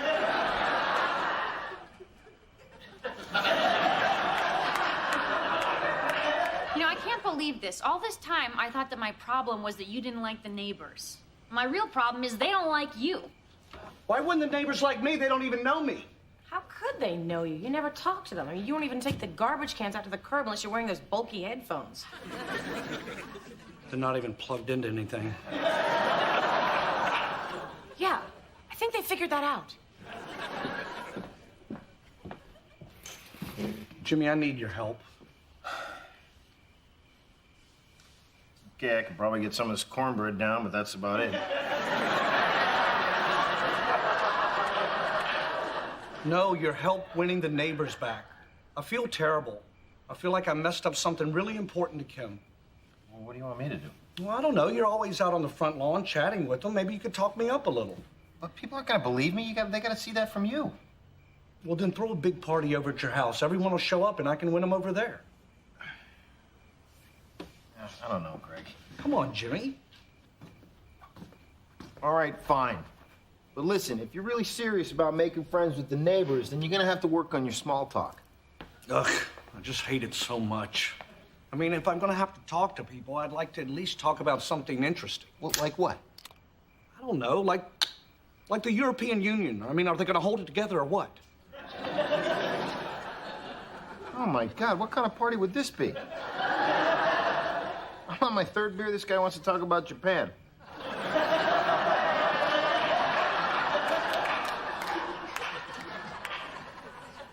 Japan is not in the European Union. See what happens when we do it your way? People just end up feeling stupid. Well, just so I don't have to talk about the weather. Oh, no, you're going to talk about the weather. Yeah. And you're going to talk about which neighbor's cat had kittens. And then you're going to talk about the weather some more. Because those are the things that normal people like me and your neighbors, we like to talk about.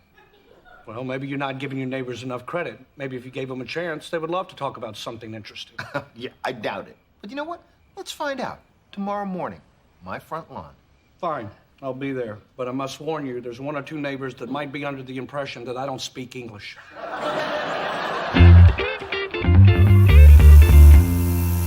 Hey, Frank.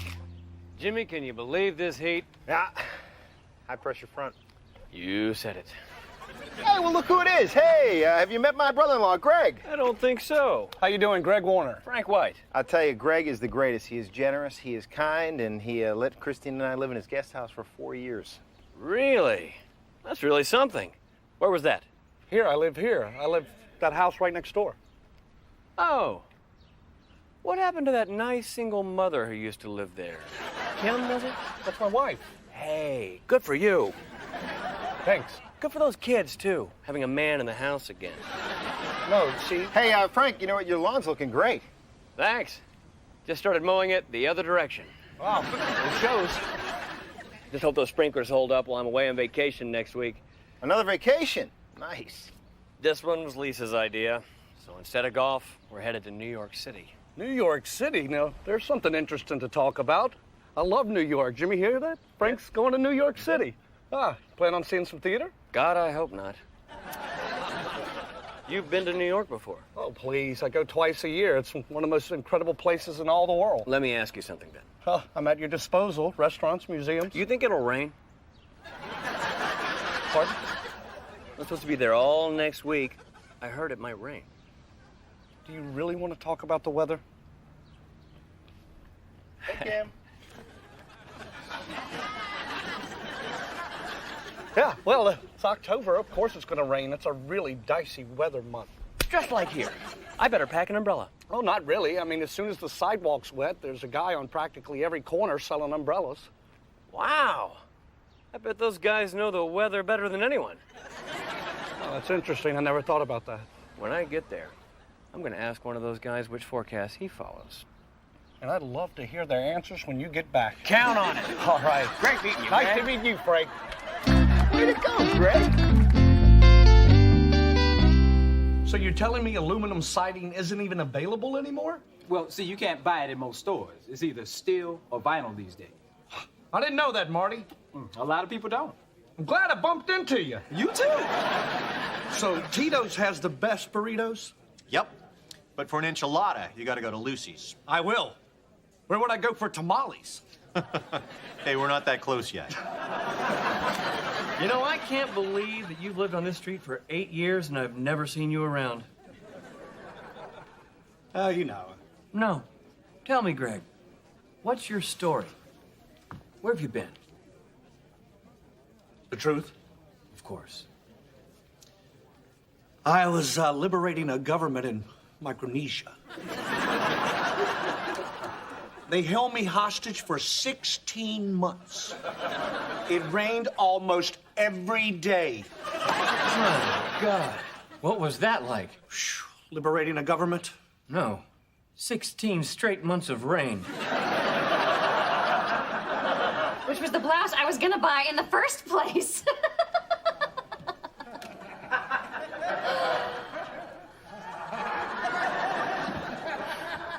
So when I brought the blouse back, I forgot the receipt. I'm gonna get some more sangria. Oh, you have a full cup right there.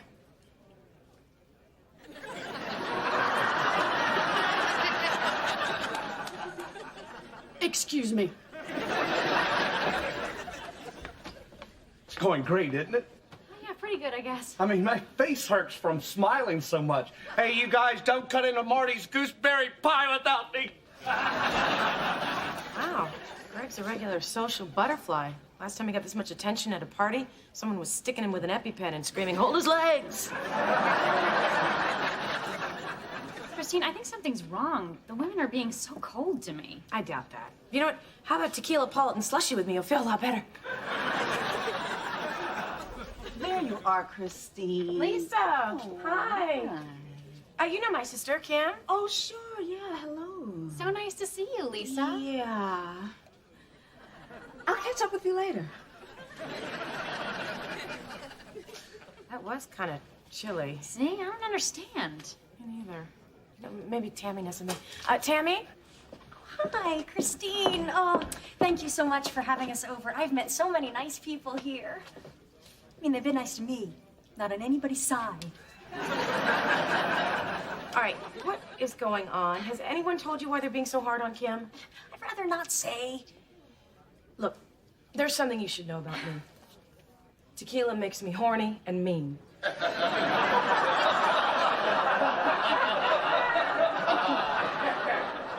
And Jimmy and I just had a quickie.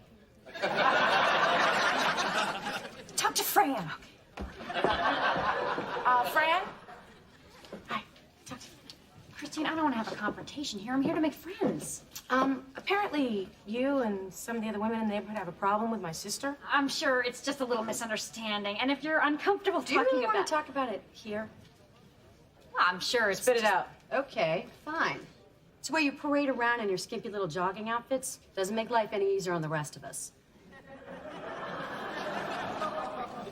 Well, that's nothing a hooded sweatshirt couldn't solve, huh? How dare you? You don't like how I look, so you ostracize me? I don't believe this. We can't believe it either. Watching you, then watching our husbands watching you. Is that right? Well, I'm sorry to be such a distraction to all you people. But rather than take responsibility for yourselves, it's easier just to blame me. Well, you know what? Maybe your husbands wouldn't watch me so much if you got off your asses and exercised once in a while.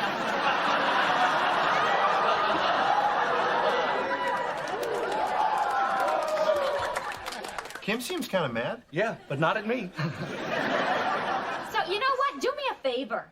Stay away from me. And stay away from my family. Come on, Greg. My hot wife just drove away all the neighbors. Nice to meet you all. And hey, guys, thanks for staring at my wife.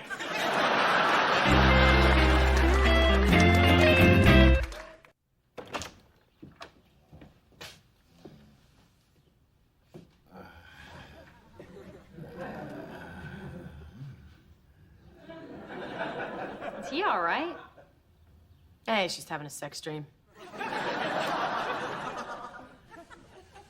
and a cold front from the north will be rolling in this evening, pushing warm air over the San Gabriels into the Inland Empire. On the coast, a low pressure front out over the Pacific Ocean will result in 4 to 6 foot waves. Cowabunga.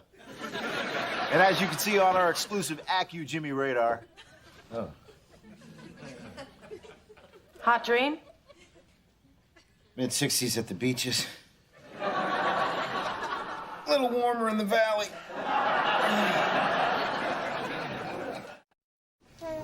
Oh, Jen, how adorable. Look how adorable. Oh, adorable.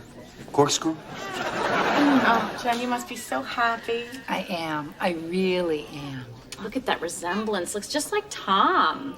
Greg, isn't that the spitting image of Tom? Actually, he looks like a grub worm. But then again, I've never met Tom. Cherish every moment. It goes by so fast. Remember when Sammy was born? Are you ready? Here it comes.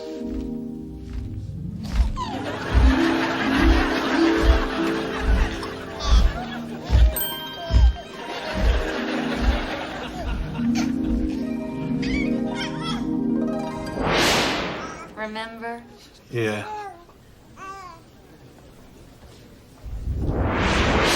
Okay, it's just about time to push. By the power of Satan, we curse you to eternal damnation in the innermost circle of hell! And breathe. You too, buddy. Okay, I'm gonna break her water now.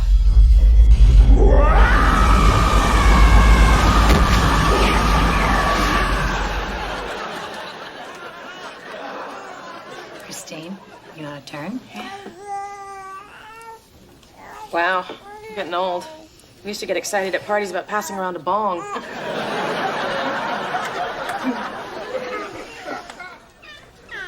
Oh my God. New baby smell. Oh, I remember that smell. That is the best smell in the world. Oh. How is my little baby boy? How is my little baby boy? You need to be changed? Let mommy check.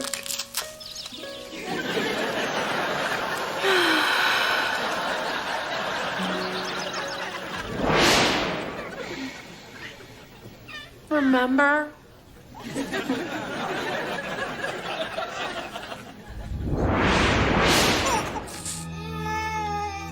Christine, we need more wipes!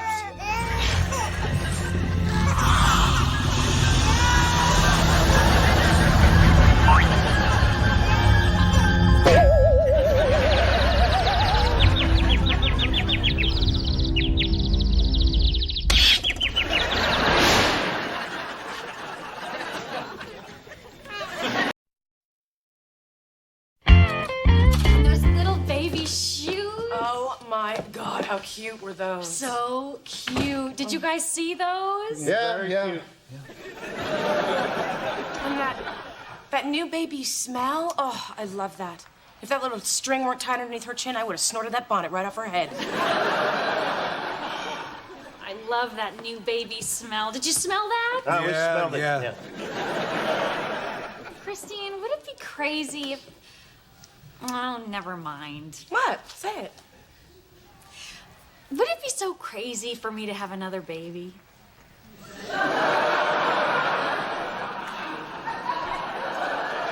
Why not? I mean, would it be crazy if Jimmy and I had another one? Yes, absolutely. Ow! I just want to say that I completely understand how you guys are feeling right now. I mean, there's times when I want another child, too. Just think it's a big issue, and it's not a decision that you come to on a spur of a moment.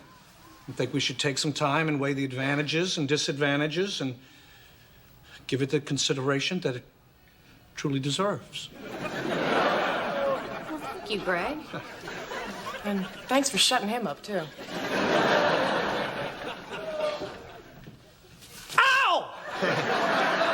You pinched me. Not on your nipple. I was just trying to shut you up. Why? You gotta stop this before it gets started. No, stupid. The more you argue with them, the more Kim and Christine are just gonna dig in. What, so you just cave? I didn't cave. I'm just buying some time. They're all hyped up on this baby thing now because they just saw one. I don't know, Greg. They sounded pretty serious about this. Let me explain this in a way you'll understand. Say you're driving down the street and you pass a barbecue restaurant. All you want is barbecue. A little later, you pass a KFC and all you want is fried chicken.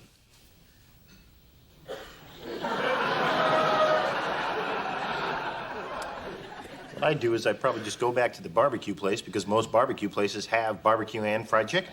Of course, I do love those biscuits at KFC. Tell you what, I'd probably just go to the drive-thru at KFC. Jimmy. The point is, if we just give them some time, Kim and Christine will go on to something else and we won't be the bad guys. Now do you understand? Yeah, I do. I'm not gonna be able to sleep tonight till I have one of those biscuits. Could you guys come in here, please?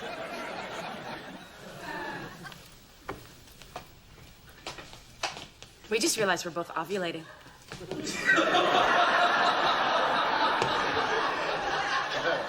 How do you know that? My breasts are tender. So are mine. Well, one of them at least. Hey, I know a place where the breasts are really tender. KFC. Who's with me? Don't change the subject. Fine. I don't want another baby. Okay? You know, Jimmy, you really don't have much of an argument. I mean, in this day and age of technology, I can order sperm on the internet. And if I order enough of it, I can get free shipping. Christine, we can't afford another child. Well, we'll make do. We always have. Yeah, well, I'm tired of eating pizza and chili for dinner every night. Okay, I'm not really tired of eating pizza and chili. Look, guys, can't we just agree to keep talking? I mean, we need to take the time to explore this properly. Oh, shut up, Greg. We know you were just shining us on. So you don't really want to have another baby either? Well, what's your reason? Well, Kim, I just don't think it's right bringing a child into this world with Social Security the way it is. Not to mention the environment. The polar cap is melting, Kim. What is this really about? I love you and I love our family and I love our kids. I've just figured, you know, in 20 years when Emily's getting out of college, maybe we would have the time to do everything that we always wanted to do. Well, like what? Like learn how to sail. Since when do you want to learn how to sail? Since the polar cap is melting?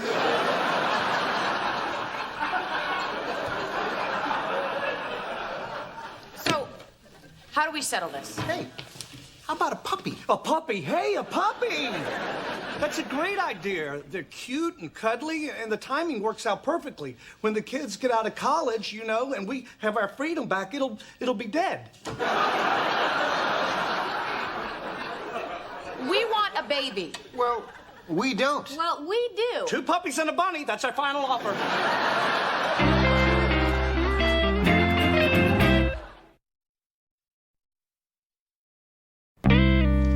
Hey, man. Hey, Christine, budged at all? Nope. She's giving me the silent treatment, which actually has its benefits. Because I don't have to pretend like I'm listening to her. Kim still mad at you? This is my dinner tonight. But that's okay. I've got the whole week's menu already planned. Good man. Now listen.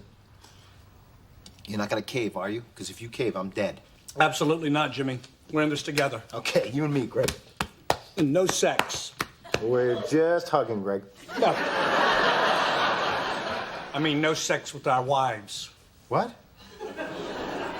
Why? You do know where babies come from, right? Yeah, but women can only get pregnant like a few days per month, right? So? So I just want to have sex with Christine on those days. Well, how are you going to know when those days are? Well, Christine's only going to want to have sex with me on the days she can get pregnant. But I'll only have sex with her on the days she absolutely refuses to have sex with me. Can't you go to jail for that? Jimmy, there's no way around this. You're gonna have to abstain from sex with Christine. You know, there's other enjoyable things. Concentrate on your hobbies. Well, I mean, yeah, I used to enjoy collecting baseball cards and electric trains and models. Then I had sex. End of hobbies. Well, you're gonna have to find a new hobby. I'm gonna get you a harmonica. A harmonica? Yeah, come on, I can teach you how to play Oh Susanna or Someone's in the Kitchen with Dinah. Listen, unless Dinah is in the kitchen moaning, "Oh, Susanna," count me out.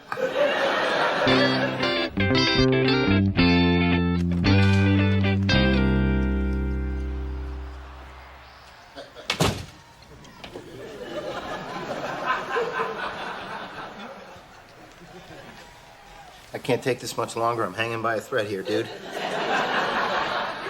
It's been 36 hours, Jimmy. Surely at some point in your life you've been without sex for 36 hours. Yeah, but not because somebody told me I couldn't. It's like before Christmas when your presents are sitting under the tree and your parents tell you can't open them. And all you can think about is unwrapping them, touching them, kissing them. Jimmy, look, stay with me. Let me talk you down, all right? You just need to keep your mind off sex. Greg, that's like telling Tiger Woods to keep his mind off of sex. You mean golf? What did I say? Sex. Damn it! Look, let's start out by playing a little game I like to call Monopoly. No, that's not gonna work. Christine's nickname in high school was Community Chest. Well, I didn't think we were gonna get here so soon, but we're gonna have to take this to another level. Baby food? Yeah, it's the horny man's kryptonite. Smell it. Pureed liver? Take a whiff.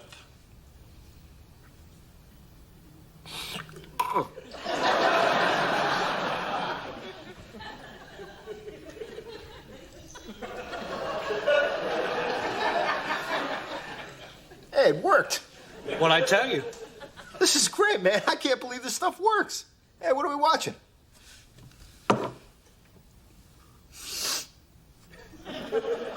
Women's beach volleyball.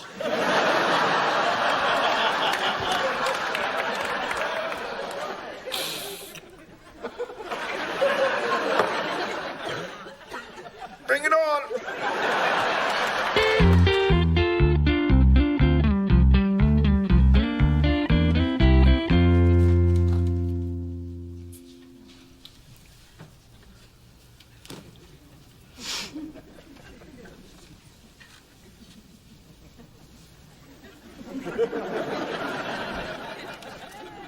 I know what you're trying to do, and it's not going to work. What are you talking about? Folding laundry. I know, but I'm trying to read over here, and it's a little distracting. Fine. I'll just do it later.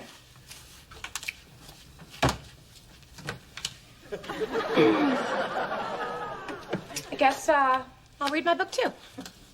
Now, where did I leave that? Oh, there it is.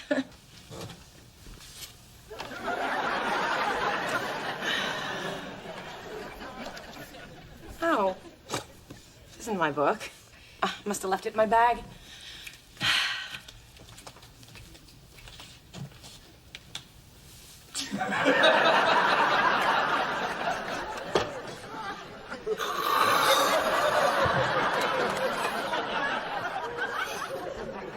What are you doing? I'm hungry. You eat baby food. It's a healthy snack.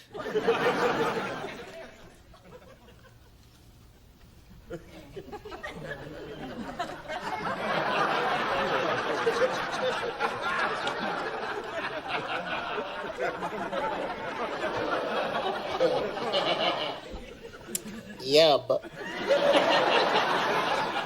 Why are you doing this? Look, I'm just trying to control myself, okay? Why don't you want to have another baby? Do we really have to talk about this now? My biological clock is ticking. I know. I was hoping to just take a knee and let it run out. Jimmy. Look, Christine, come on, buying this house, trying to make it in L.A., we're already stretched to the limit as it is. And with one more person, that everyone would get even less. I love Dominic and Logan. And the more time I spend with them and the older they get, I want to give them more, not less. Okay. But, if you change your mind, you know where to find me.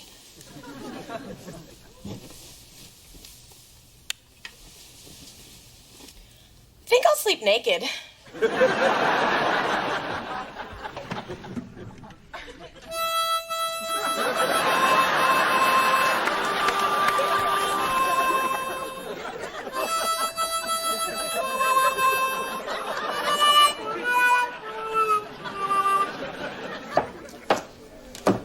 So you're just gonna sit and watch TV all day? You know what you two look like? A pair of boobs. If she's gonna talk dirty like that, I'm never gonna make it. Greg, I thought I asked you to empty the dishwasher. Is it too much to ask for you to get off your ass?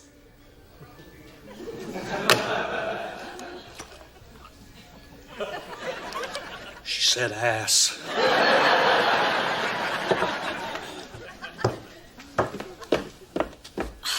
People eat there. Get your hot, sweaty feet off before I whack them off. I'm gonna have to go get some air.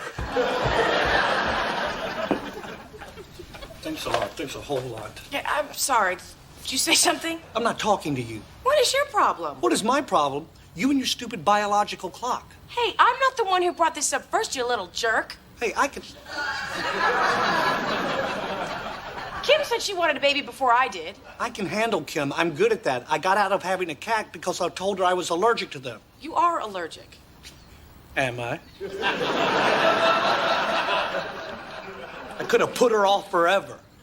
And then you get to a certain age... Hey, watch it. Or you will feel pain like you haven't felt since the 6th through 11th grades. Oh, you don't want a piece of me today, sister. I am so full of backed up testosterone, I don't know what I'm capable of. You know, this whole thing is ridiculous. Well, I totally agree. You shouldn't even have a biological clock. Biological clocks are for women who don't have babies. You have kids, 2 of them. Yeah, but they don't need me anymore. What does that mean? Look, I know they need me, all right? But it's not like they used to. When they were babies, they depended on me. Now that they're growing older, they want to spend all their time with their father. I just want them to need me. I miss that. Is that wrong? No. It's just your family's growing up, Christine, and can't keep having babies to avoid facing that fact. Got to deal with it sooner or later, and at some point, you're going to have to quit having babies. Yeah, but why now? It's cheaper.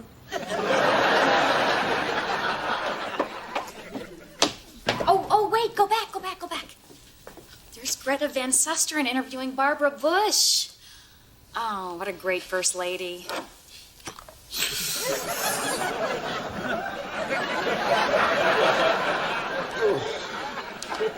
Are you all right? Do I look all right?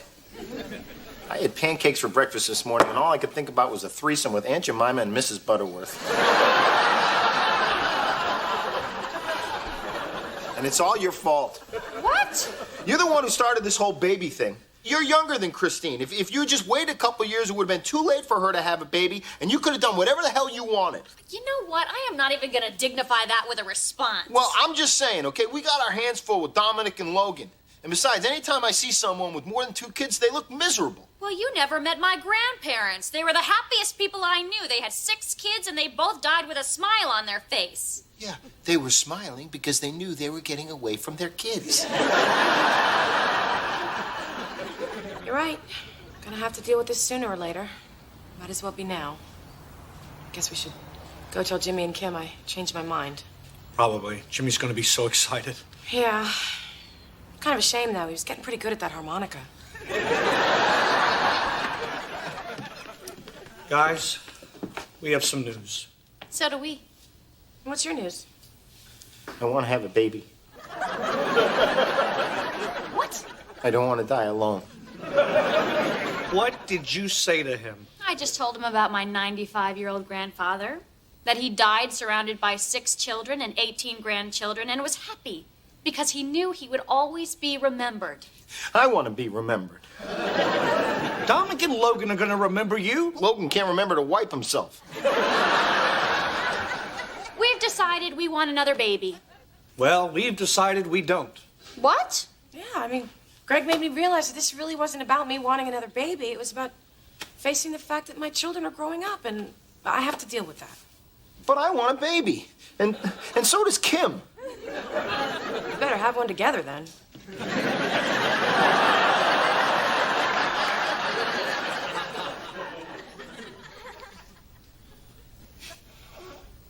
Well, this is kind of awkward. Yeah. Well, should I buy you dinner first? Or...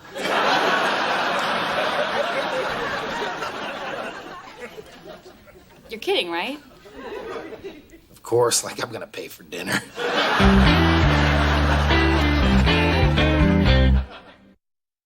It was a great sandwich, Kim. God, I love this fancy mustard. Where did you get it? Nice try, Jimmy. I know you snuck it on my grocery list. How did you know? Because there was a fancy mustard stain where you wrote it. Sorry, I was desperate. We were banned from the good grocery store. Why? I was caught eating from the candy bin. Yeah, apparently they have a policy. 1, 2 Swedish fish, free sample. 38, grand larceny. They didn't buy my argument that it was wrong to separate one fish from the rest of the school. Sammy, don't worry about it. We gave it our best shot.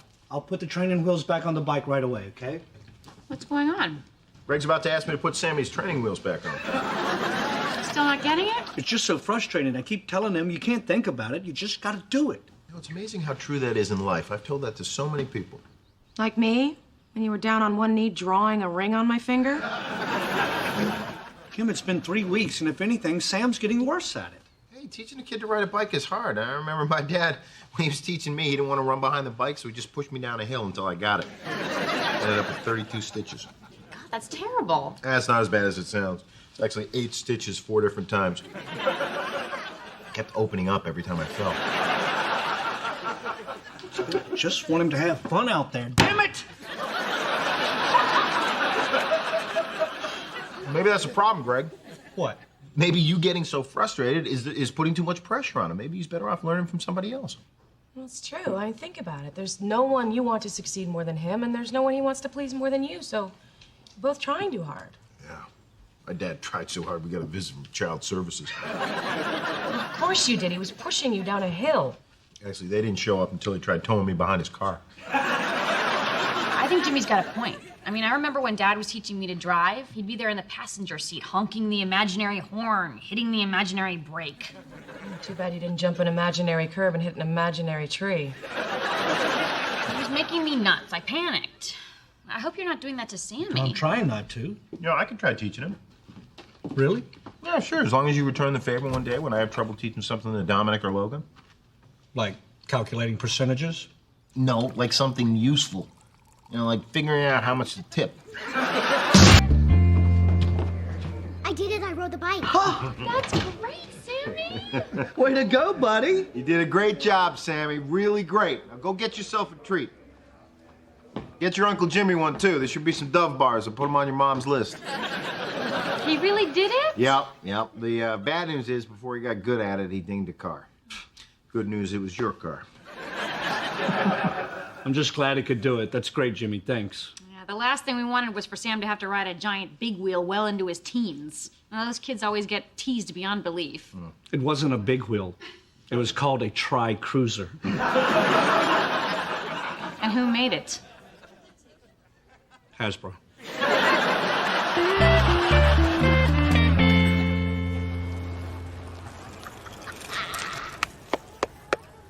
Look at him go! I don't believe it. He's balancing, he's turning. How did you do it? Well, you know, I never raised my voice, I never got upset, and he didn't care what I thought. Well, I owe you one, Jimmy. That just slipped out. I don't owe you one. You just owe me one less. Yeah. Whoa. Look at that. I know. Yep, that's my boy. I saw you pushing him around on his bike last week. I thought you were having as much trouble with him as I was with my kid. I was. On Saturday, Sam ran me right into that bench there. And for the record, bag ladies, not as soft as they look. Well, if you're bent over and running fast enough, your head can dent a minivan. You don't own a blue minivan, do you? The problem is you're teaching your own kid. It puts too much pressure on the both of you. Jimmy's the one that taught Sam. So you're not his dad? No, I'm his dad. Oh, I thought you had one of those two dad situations. No, I'm his uncle. Look, be honest. You thought I was gay? Yeah. Cool. Hey, you think you can teach my kid how to ride? Yeah, sure. Give me an hour. Trev, I want you to meet somebody. Bring your bike over here. That's up, Trev. Oh. Make it 2 hours. Right. Well, what do you know? He finally got it. Hey, way to go, Trevor!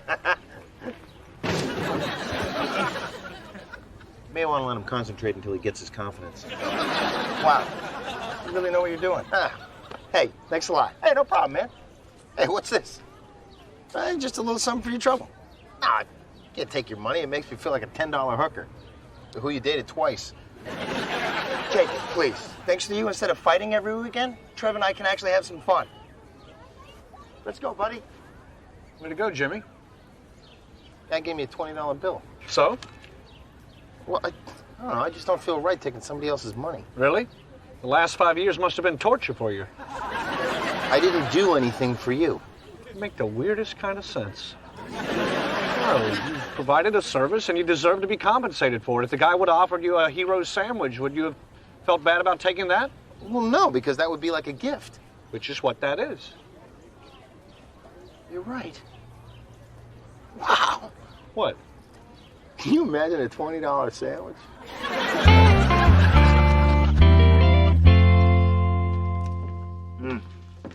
Check it out, Christine. A $20 sandwich. I mean, it's a Philly cheesesteak. How did that cost $20? Well, the sandwich is only $3, but the FedEx from Philly was $17.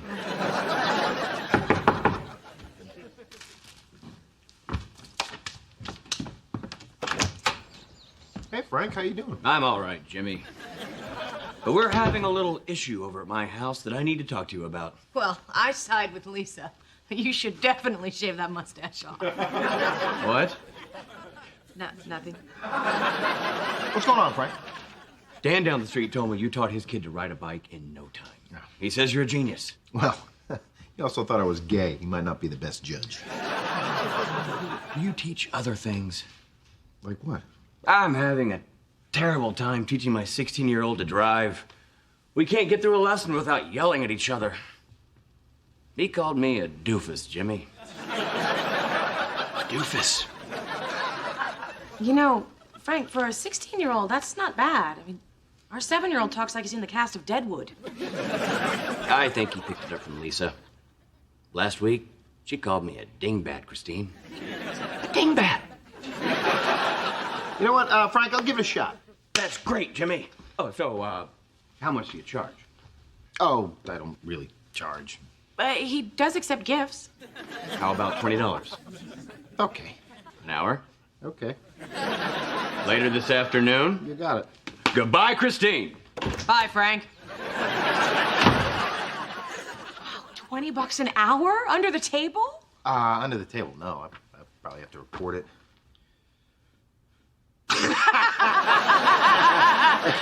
You almost had me there for a minute. Now the bunny runs around the tree. No. Yep. No, stop. He only goes around the tree once. Okay? You don't want him to get dizzy and fall down. Because then the eagle's going to swoop down and pick him up in his beak and grab his furry neck and break it and eat him. Never go around twice again, will you? Hey, Jimmy. Hey, Greg, this is Brian. He lives down the street. Hey, Brian. What is Brian doing here? Brian's dad hired me to teach him how to ride a bike, but I'm teaching him how to tie his shoes first because you can't really ride a bike if your laces keep getting caught in the crank. Don't I know it? I almost got killed in college when my MC Hammer pants got caught in the chain. I can't touch that. Anyways, every time his dad tried to teach him how to tie his shoes, they got in this big fight. Poor kid took his first communion in flip-flops. Hey, way to go, buddy. All right, man, we'll move on to bike riding tomorrow. Thanks, Jimmy. Hey, Dominic, get in here, please. I want you to walk Brian home. I'll see you tomorrow, Jimmy. Oh, yeah. Thank you. Okay, you ready to walk him home?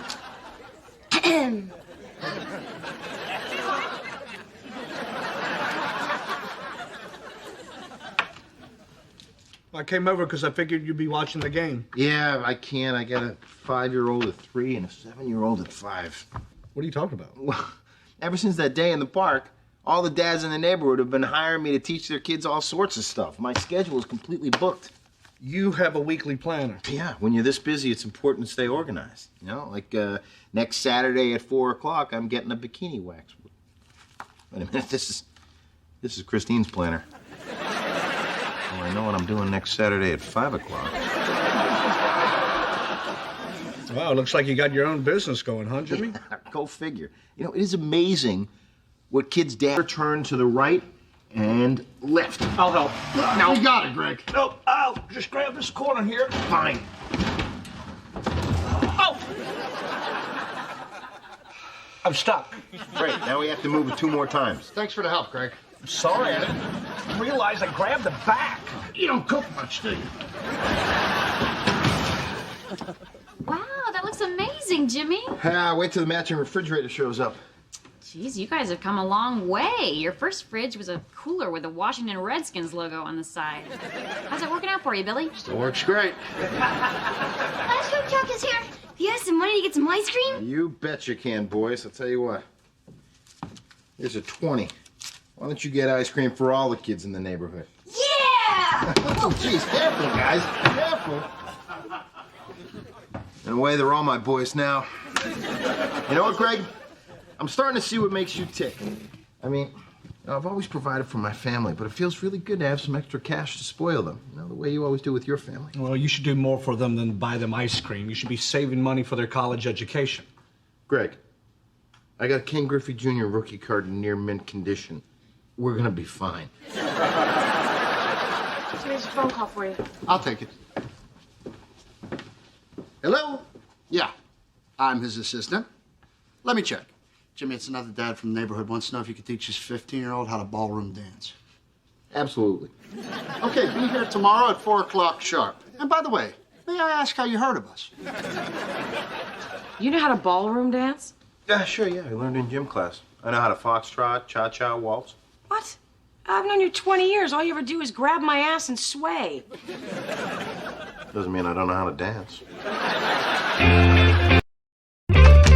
Billy, this is unbelievable. I've actually taught these kids more stuff than I knew I knew. Yeah, I wish my dad had hired somebody to teach me to play hacky sack. Then I would have had self-esteem and I could have been one of the cool kids at college. You didn't even go to college. It's because I had low self-esteem. Hey, this is our biggest day yet, Jimmy. Dude, thanks for all your help. Here you go. Hey, fly yourself in a sandwich. You just keep getting more and more business. Yeah, you know what? It's not just a business. I've really grown to become proud of my boys. Well, you got another big day Saturday. You got a shoe tying at 10, stick shift driving at 11, and in the afternoon you have to teach somebody how to play hacky sack. See you. Billy, you can't put yourself on the schedule. I'm not doing it anymore. Logan, get back in here. We need to finish your homework. Hey, Logan, come here. What's going on? Why do I even need to know math? Let me give you an example, Logan. If there's 365 days in the year, and you're not allowed to watch TV for 2/3 of the year, do you know how many days it'll be until you can watch TV again? No. Do you? Well, let's see. There's 365 days in a year. 365 divided by 3 is about 122. 122 times 2 is 244. Why don't you go wait in your room?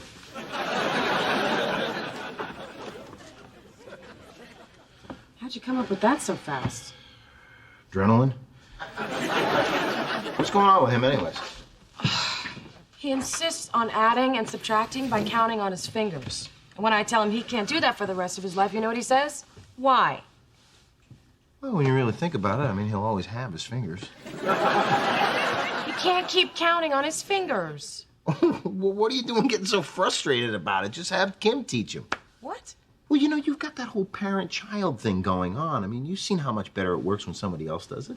I don't want someone else to do it. Why? Because I want to do it myself. I want to see that proud look on his face when he works hard and he figures it out. Like when he went in the potty for the first time. You remember that look on his face? I remember the look on his face when he was working hard. He's like... And when he gets it, I want to know that I was part of it. I mean, that's what being a parent is about, Jimmy. I mean, they grow up so fast, and you know, these memories are all we're going to have when they're... Every one of those dads. We're keeping the stove, right? Yeah.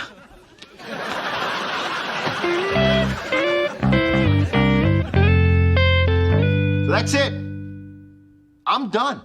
It's up to you guys to control your frustration, do the work, spend the time, so that you guys can have these moments with your sons. Not me.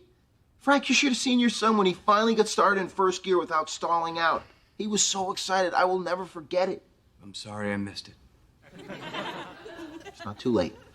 You still can't parallel park. And Mike, your kid can shave now without one nick. You should have seen the look on his face. He was so proud of himself. But he's got a lot of hairs coming out of his nose. You know what you need to do? Greg, I taught Sammy to ride a bike. It's up to you to keep him from putting a basket and a bell on the front. All right, look, Greg, you got one more child to teach. But I'm terrible at it. No, I'm not going to teach your children anymore, but I can teach you to teach her, okay? Let's go. All right. Okay, faster. Faster. Wait until I'm balanced. Am I balanced now? No. Am I balanced now? No. Am I balanced now? Yes. Let's go!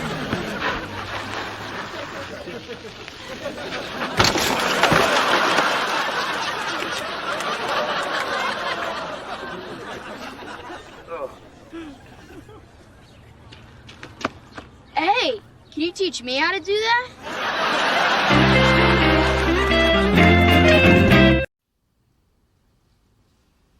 Look how grown up Sammy is. Remember when he was little?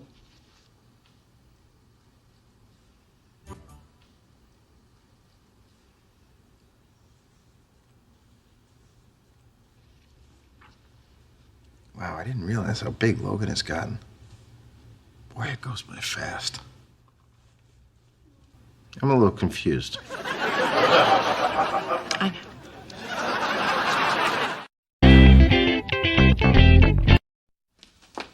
Howie and Joanne are gonna be here any minute. I could use your help. Okay, okay. Let me pour the wine and get ready. Woo! Ready. You know, did it ever occur to you you might actually like them? With your track record, Kim, let me remind you of some of the couples you've introduced to me over the years. There's the couple who keyed the young girl's car, the older couple who wanted to swing with us. Oh, and Jimmy and Christine. All right, so I'm due for a good one. Well, how do you know these people anyway? Well, Joanne's a mom from school, and she seems really sweet. I've never met her husband. Well, we need to come up with a signal. What? A signal in case they stay too late. You can hurry them along. Oh, that is ridiculous. It's a school night. They're not going to stay late. Kim, I'm not taking any chances. If I do this, wrap it up. Whatever. Listen, could you please just try to be pleasant? Remember the signal, Kim.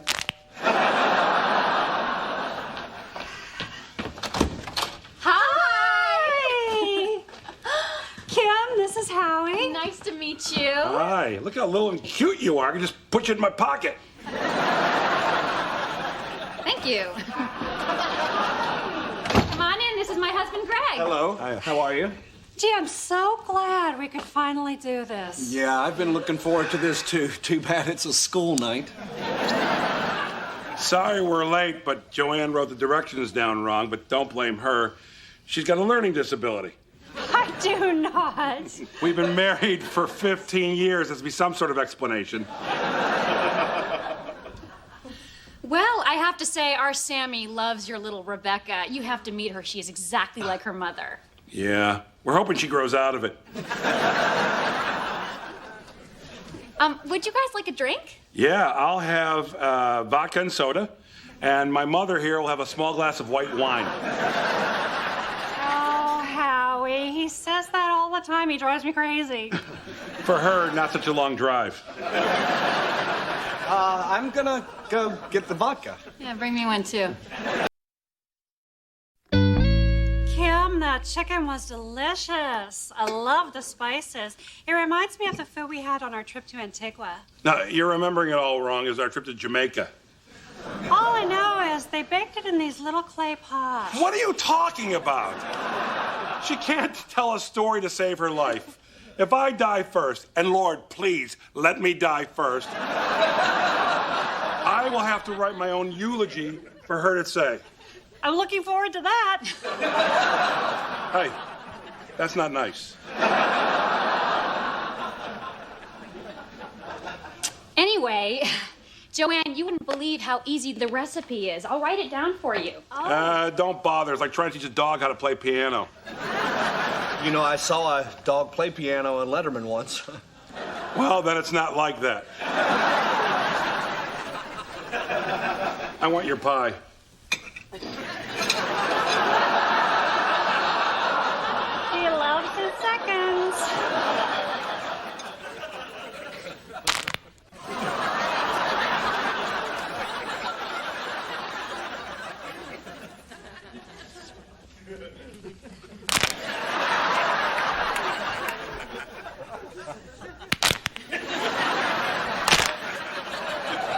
You ever think about going to a chiropractor? You know, oh my God, I gotta get up pretty early in the morning and get to work. So why don't we just call this a night? What are you throwing us out? Well, we should get going. I've got an early day tomorrow, too. Yeah, she's got to take the kids to school, drive back home, and from the looks of our house, go back to bed. Thanks for having us. Good night. Bye-bye. Oh, my God. Well, what is that for? Oh, for being the most wonderful husband in the world. Well, you were annoyed with me earlier when I was refusing to help. Yeah, well, that was before I heard Howie say he was looking forward to his midlife crisis so he could start dating again. That was uncomfortable. Yeah, guess we should start cleaning up. Oh, no. You sit down and relax. Let me do it. Okay. I can't believe such a sweet, nice woman would be married to a horrible man like that. More coffee? Don't mind if I do.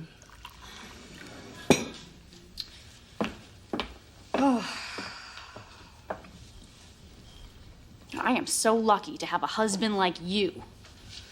Poor Joanne. I feel so terrible for her. I do too. It's just terrible.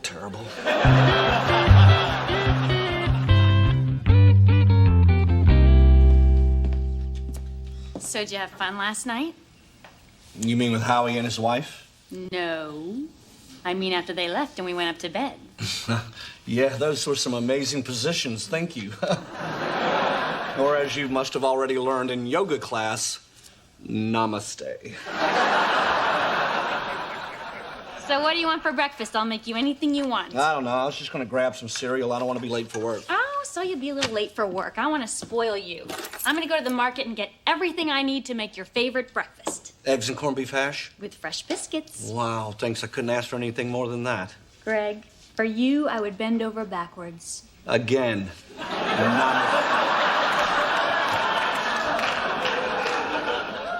Hey. Hey, Jimmy, how the heck are you? Beautiful morning, huh? Stop it, man. You're creeping me out. What are you in such a good mood about? A little institution I like to call marriage. Oh, God. That is the last thing I need to hear. Why? What is your problem? Christine's mad at me because I left the wet laundry in the dryer last night. Mind if I hang out here a while? She's got her panties in a bunch. Literally. If I could fix this for you, what would you say? You kidding me? I owe you big time. All right. I'm gonna set you up here. I got a number for you. Do me a favor, use it, and all your problems with Christine will be settled once and for all. Greg, I don't want her whacked. I just want her to be nice to me. No, it's a number of a couple that Christine knows from school. I'm not gonna call a couple of complete strangers. Okay, well, their name's right there. When you pick the kids up from school this afternoon, you figure out who they are. Strike up a conversation with them. And how is any of this gonna help me? I'll go out with them once, and you'll see. Give Christine a chance to see what a bad husband's really like. I don't know, Greg. You're sounding a little crazy. Well, that's the way women work, Jimmy. They're always comparing their husbands to every other husband out there, just like we compare our wives to all the other wives. Yeah, Christine is always saying to me, why can't you be more like Judy's husband? He showers on the weekends and goes to church every Sunday. I'd like to strangle that bastard. Well, I've been coasting by for years because Kim's always comparing me to you and realizing how good she has it. You're welcome. And I would like to thank you for being equally repulsive to my wife. Yeah, my pleasure. I mean, you think we had it good before? This guy, Jimmy, this guy is like a gift from the gods. Let's just say after one night at dinner with those guys, me and Kim had an incredible night. So for you guys, what does that mean? You played Scrabble? No, but I had a 4-letter word. Up, down, and diagonal. And I never used my blink.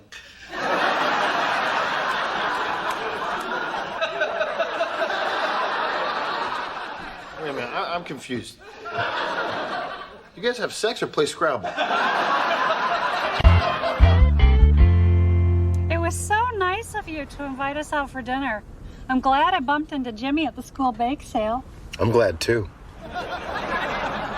You didn't bake anything that someone's going to eat, did you? Because I don't have enough liability insurance.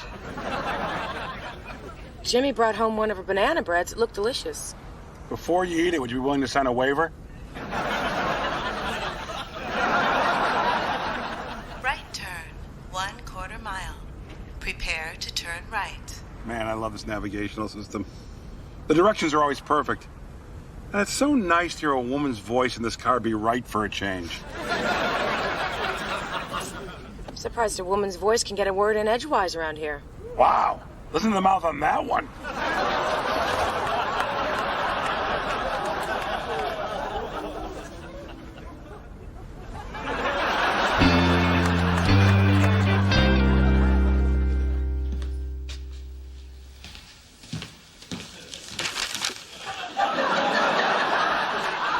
You did an incredible thing for me last night. Yeah, well, do an incredible thing for me and get away from me. We went out with Howie and Joanne last night. Yeah, I can tell you're walking funny unless you went horseback riding. I didn't go horseback riding, but the term stallion was bandied about. I know, I told you. It's the same thing with me and Kim. I mean, we went out with them a couple days ago, and I'm beginning to wonder if I'm ever going to get a night off. Man, I was so grateful to you last night. In the middle of things, I almost called out your name.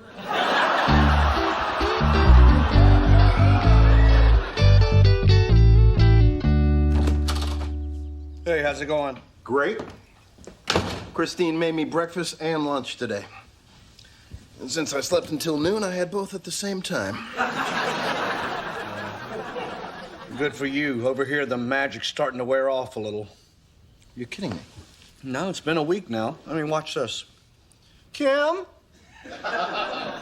Honey, could you bring me a soda? Are your legs broken? I want my Stepford wife back. You gotta get Kim together with those people again. And Christine and I will go with you. There's no sense in me waiting until it wears off. It'll be like a booster shot.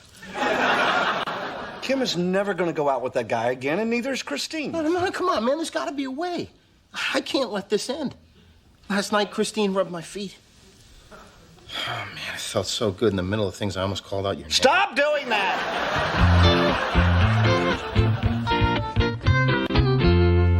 Hey, just got us a reservation at this hot new place. Have you guys heard of Club La Brea?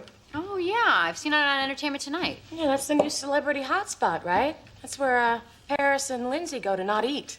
Well, we're in, ladies, this Friday night. You guys up for it? Absolutely. Sounds great. Hey, but the reservations are for 6 people, so we need to invite another couple. Ooh, who should we invite?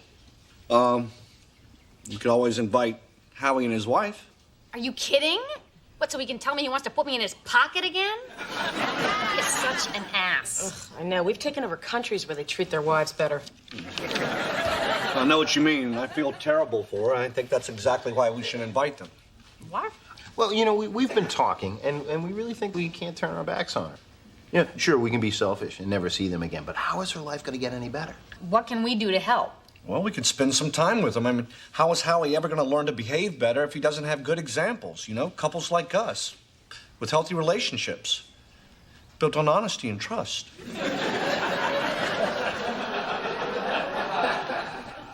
That's very sweet of you. I'm just thinking about that poor woman. I don't want to spend any more time with them. Can't you and Jimmy just have a talk with Howie? No, that would just be humiliating for both of them. No, the best thing to do here is to lead by example. Think of it as a good deed. Can't we just give blood instead? All of our blood? Our banana bread did stink, by the way. All right, so you're right. All right, so she doesn't deserve one last chance at happiness. Okay, fine. I'll set it up. Well, I'm glad to hear you all say that, because one day we're going to look back on this moment and remember it as the day things changed for Howie and Joan. You mean Joanne? What up?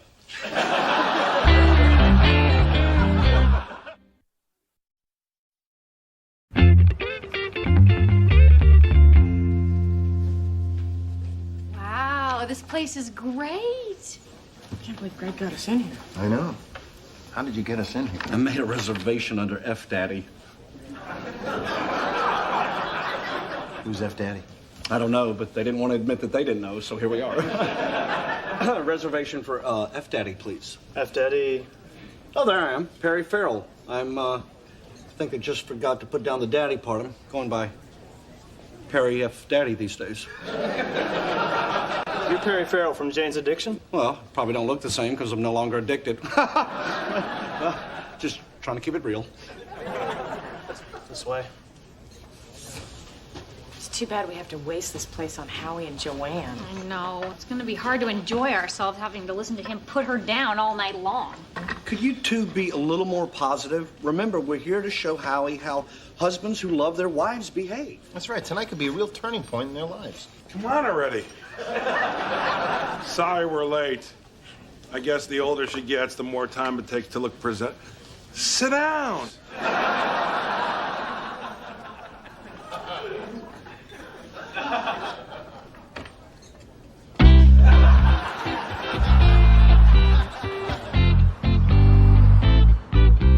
To Howie and Joanne. Amen. Who's ready for a picnic? We are. Greg, I brought your favorite, pastrami on rye from Langer's. Oh, you know your man. Let's see how well you know me. Well, I wasn't sure which you'd like best, the brisket, the egg salad, or the roast turkey.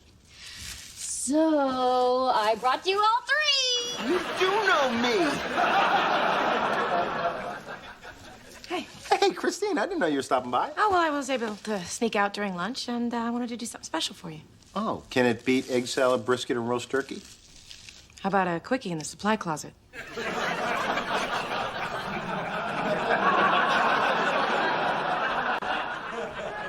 Kim, does this brisket have gravy? I'm kidding you.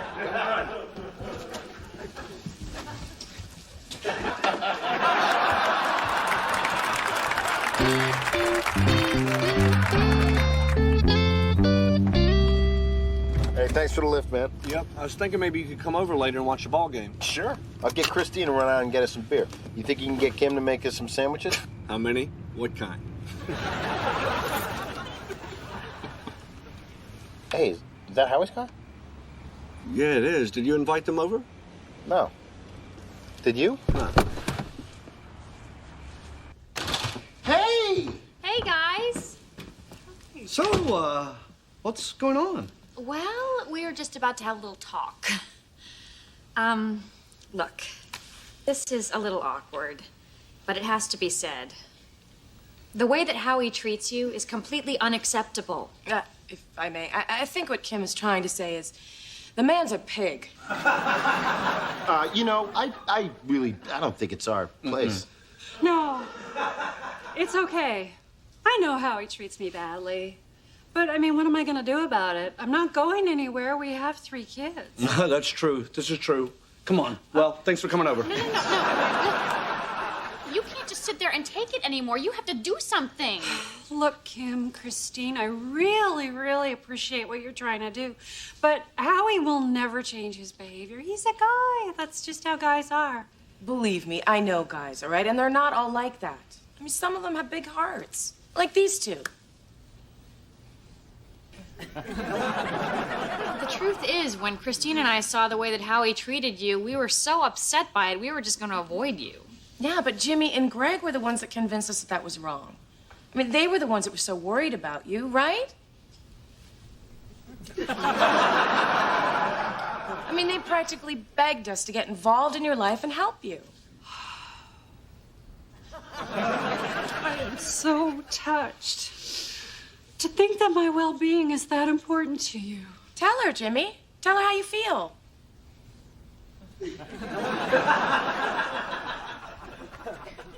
You shouldn't take his crap anymore. That's how Greg feels, too, Greg. What he said. You're right. I'm going to go home and talk to Howie right now. Thank you. Thank you so much. Well, we only did it because we care, Joan. Joanne. Whatever.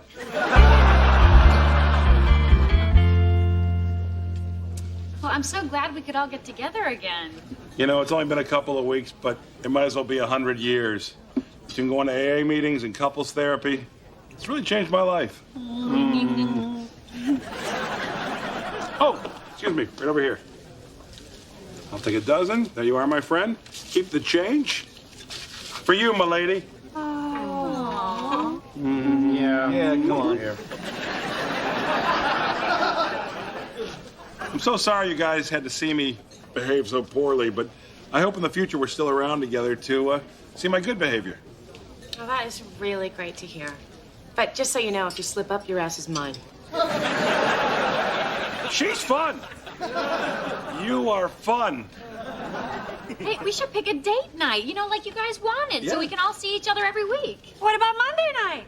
Oh, wait, I forgot Monday Night Football. No. It's all about you, my darling. Monday's wonderful.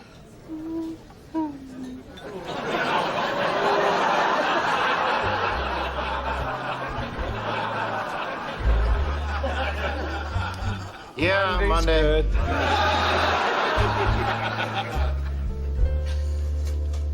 May I have the stance?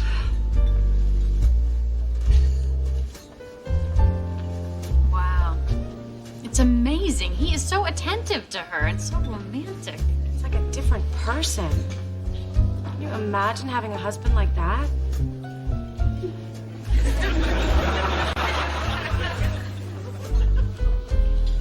So you want to dance? All right, come on.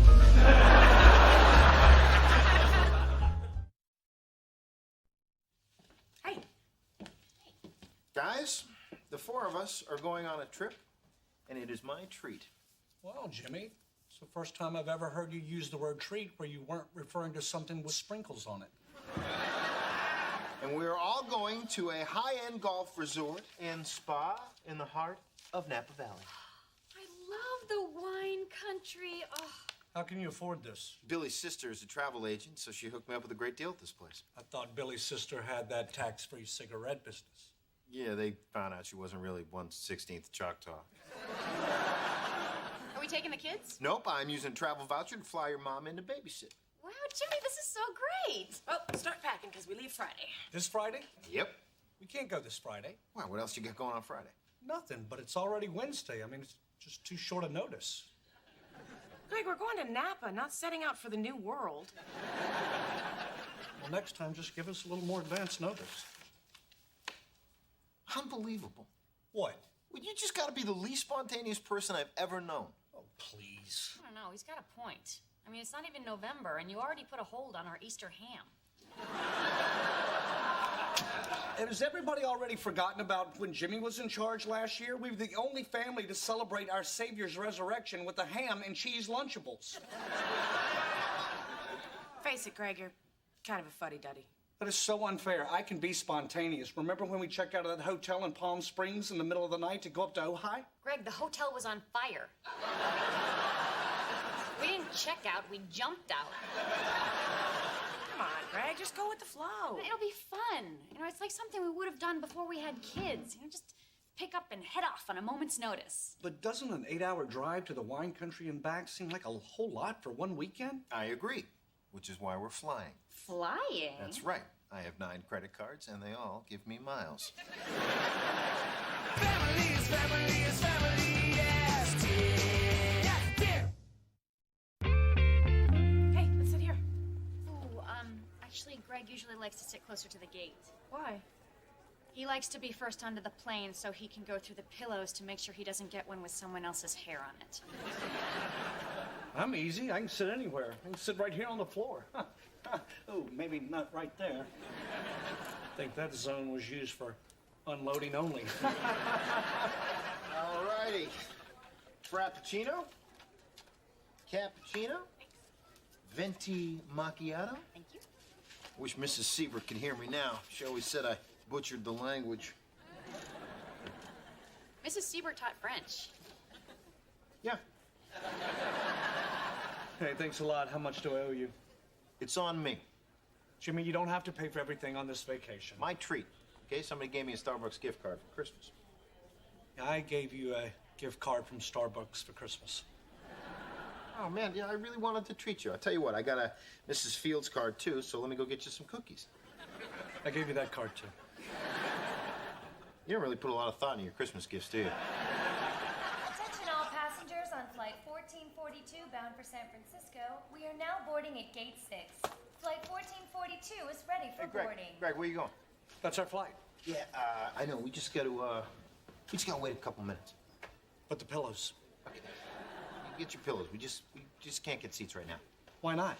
Well, I got the tickets with vouchers and miles, so I have to wait until they call my name. But don't worry, it won't be long. We're flying standby? Greg, we haven't paid for tickets in years, and we always get seats. But we don't always use them.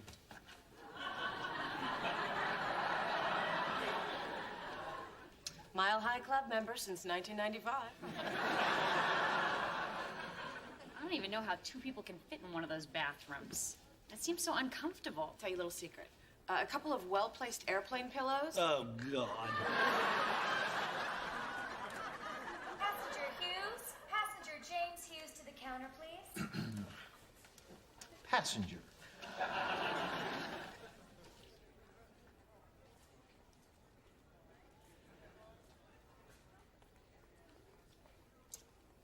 No more seats. What'd I tell you, Jimmy? I can't Let me believe finish this. on that flight, but we are guaranteed seats on the next flight. Guaranteed. So in a little more than an hour, we will be on our way. Come on, just go with the flow. I'm going, I'm flowing. I'm just anxious to start our vacation, that's all. Greg, the vacation has already started. Right? For example, I just went to the bathroom, and it wasn't just to hide from my kids and cry. Listen, there's a lot to do here. There's a chair massage place, a bookstore. And Christine and I were talking about dropping into the Admirals Club. You can't get in there. You have to be members. Enjoy yourselves. Esperanza Martinez? I just found it on the payphone over here. Hey, Esperanza, vámonos. Hey, come on, Greg. Let's go get a Cinnabon. No, thank you. No, thank you. No? We can't just say no to a Cinnabon. Come on, man. You can smell them from here. Smell that. Oh, my God. Come on, Greg. I'm buying. Jimmy, you don't have to buy me a Cinnabon. You're right. I don't. Buy one, get one free. I guess those are the new bestsellers. I'm kind of embarrassed to admit it, but I don't think I've read a book since Emily was born. I don't like to read books, Kim. My lips get tired.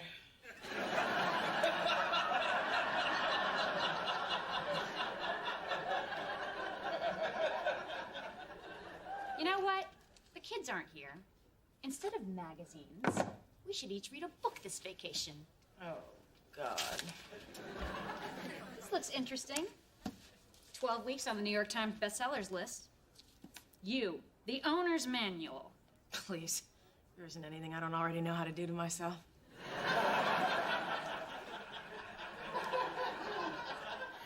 Come on, Christine, get a book and then we'll swap when we're done. But Kim, look at the cover of the National Enquirer. You have to match the celebrity to their cellulite. I'm good at that.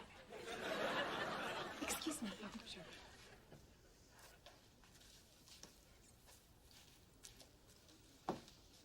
See, women like that read books. She's sophisticated, she travels. Fantastic shoes. I saw that. I bet she's not eating with a coupon or a punch card. All right, I'm in. You pick. Just nothing by Stephen King. After I read Pet Sematary, I had to make Dad give our cat away. I thought Mr. Whiskers just got old and died. He did, over at the Grabowski's house where his satanic powers couldn't reach us.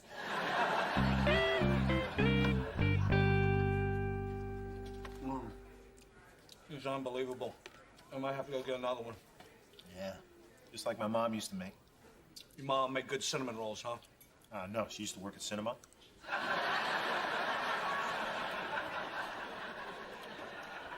See what?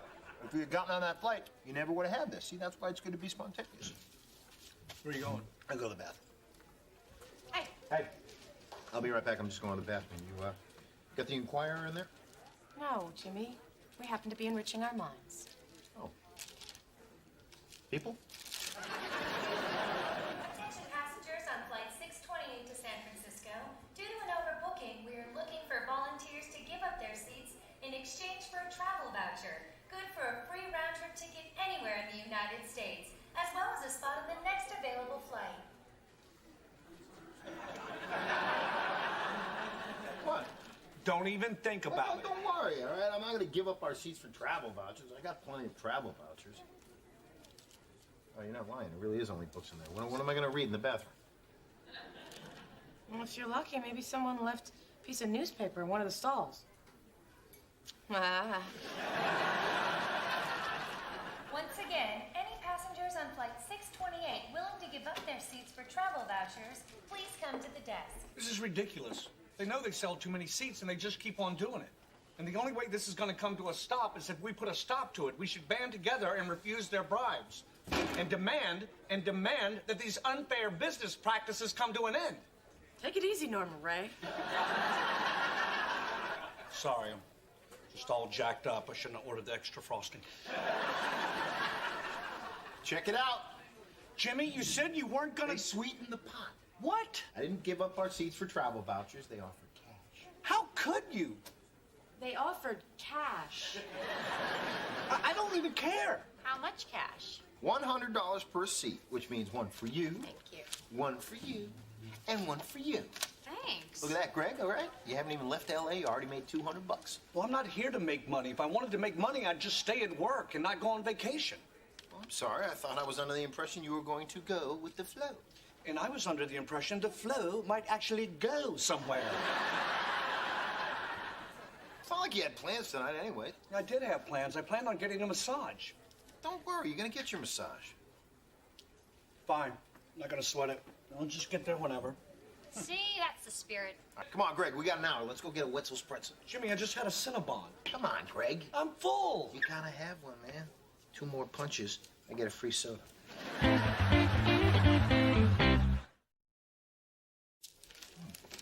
Which Wetzel's pretzel did you get? I just went with the plain. It's hard to beat the plain Wetzel's pretzel. Because there's nothing really plain about it. Now, me, I'm a 3 cheese man myself. That is until they come out with a 4 cheese. Huh? Wow. Mm-hmm. Bite for a bite? What? A bite for a bite. I'll give you a bite of my Wetzel's pretzel for a bite of your Wetzel's pretzel. But I don't want yours. But I want yours. Can I have a sip of your free soda? Thank you.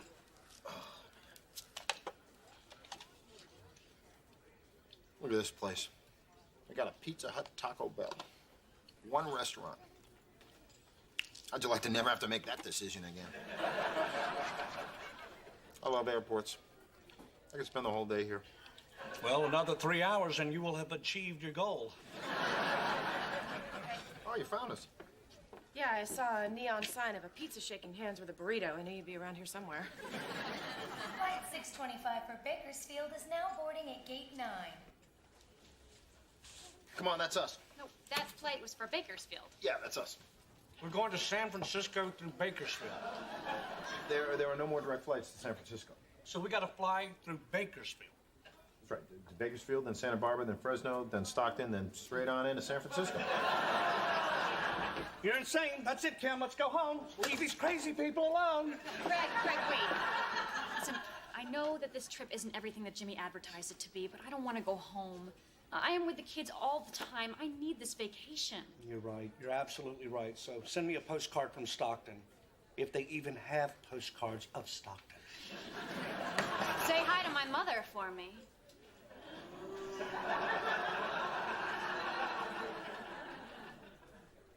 Come on, Greg. Okay, you can't say that you didn't have fun today. You made a couple $100, you hung out, you had your first Wetzel's pretzel. Will you stop saying Wetzel's pretzel? What do you think? You get a free Wetzel pretzel every time you say Wetzel's pretzels?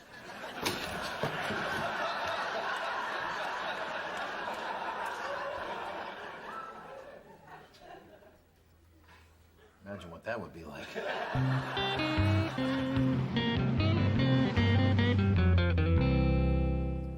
Spent much time in Bakersfield? I've been there for the lawnmower races. Hey, buddy, can you grab my nuts? I beg your pardon? My nuts. Can I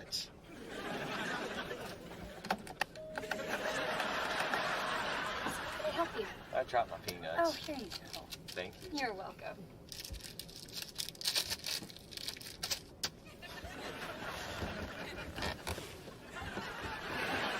Don't worry, Greg. Once we get to Stockton, we can all sit together.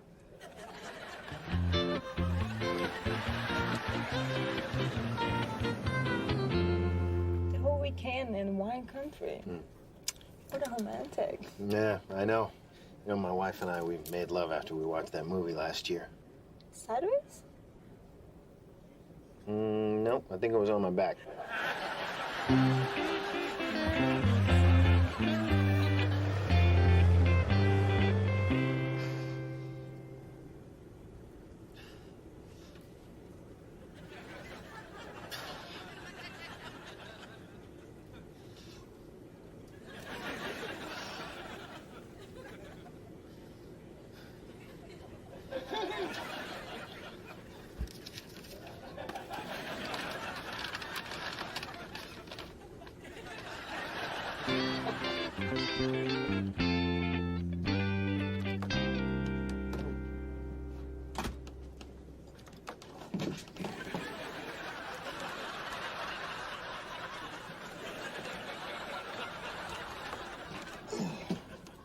Thanks.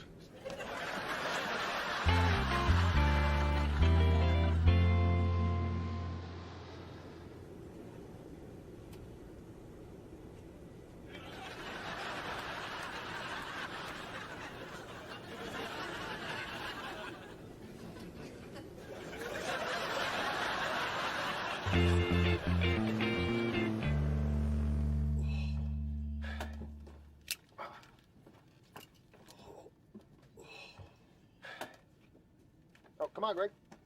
But we're only in Stockton. Yeah, I know. We're on the FFO to SFO tomorrow. What? That's airline code. We are on the first flight out to San Francisco. You're kidding. Nope. And we're going to be leaving bright and early first thing tomorrow morning. I got a great little hotel in my traveler's discount book. And it has got color TV and covered parking. We don't have anything to park. Come on, Greg. I thought we were going to be spontaneous. You want me to be spontaneous? Yes, I do.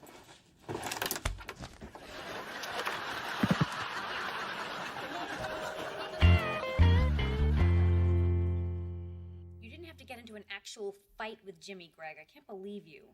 Well, I can't believe this vacation Jimmy planned. 4 hours at an airport, 3 hours in a crop duster, and now one night at the only flea bag hotel left in America with 25-cent vibrating beds. I know. Jimmy is a total nightmare. He's a moron.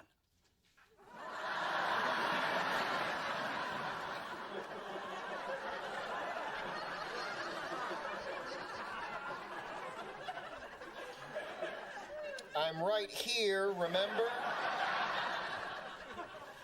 One room, Jimmy? One motel room in all of Stockton? Well, like it's my fault? Like I was supposed to know there was an avocado growers convention this weekend? How would you know? How could you know? Because you never plan anything. Because you're spontaneous. How does everybody feel about spontaneity now, huh? I'm sorry. Whatever.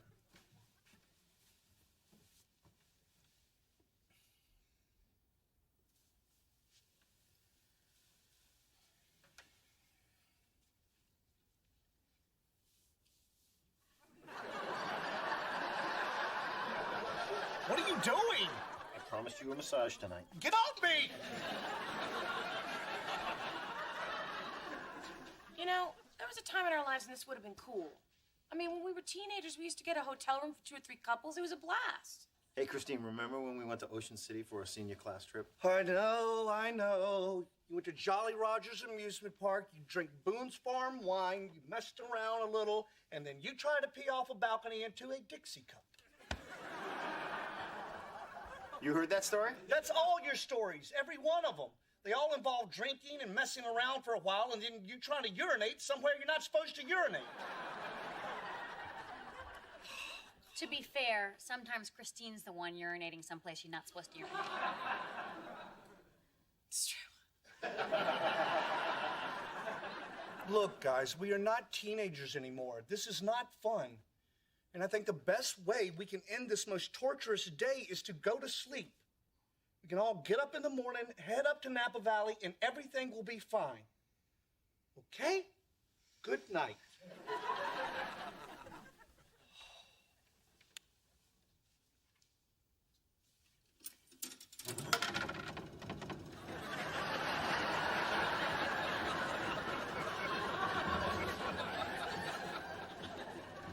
Oh, for God's sake.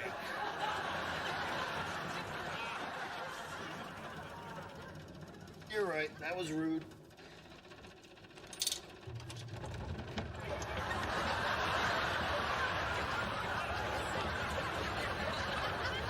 How can anyone enjoy this? Shut up and get more change.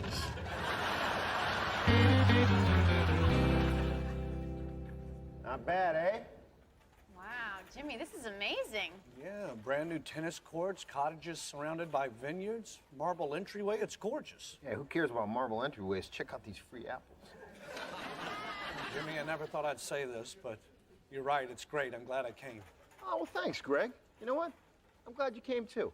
And listen, if everybody gets hungry a little bit later, I got coupons for a free buffet lunch by the pool. Actually, I'm going to try to see if I can get 9 holes of golf in first. Oh, okay. There's just one thing that everybody does when they first get here. It's kind of a tradition.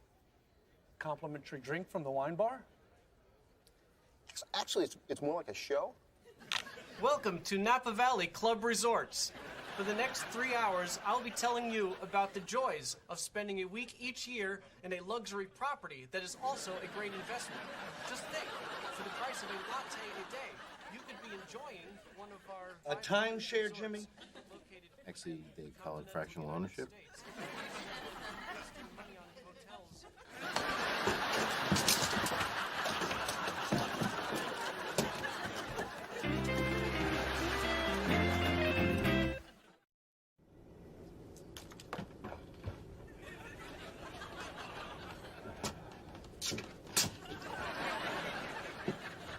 You have to be the only people in the world disgusting enough to do that.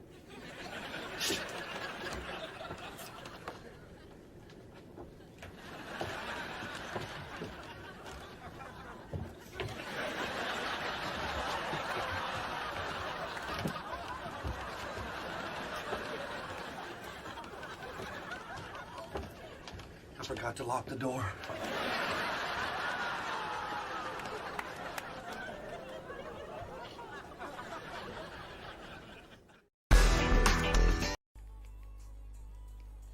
Bốn phẩy 4,5. Nếu mà tiếp tục lên lại nó phải bao nhiêu? Chỉ nice. Mà don't even know.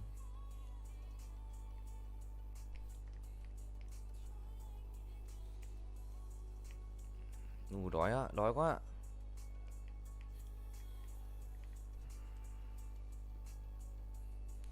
Hơi nhẹ nhàng thôi.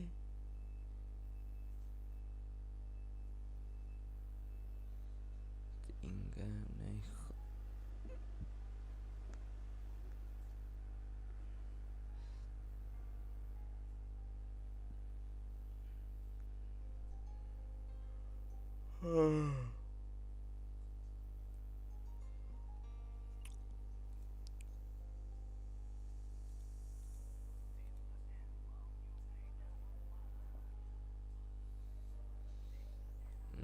đẹp ạ.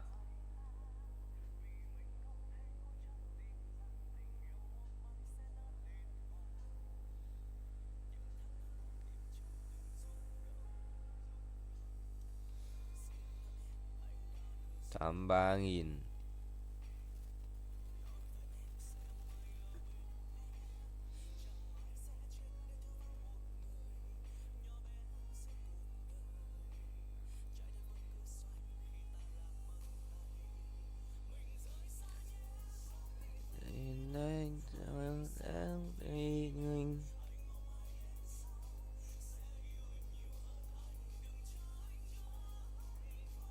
Every tube price.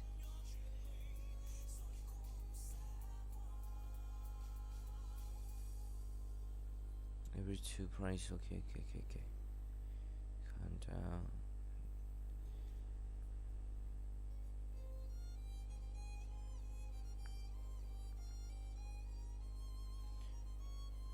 And check us here.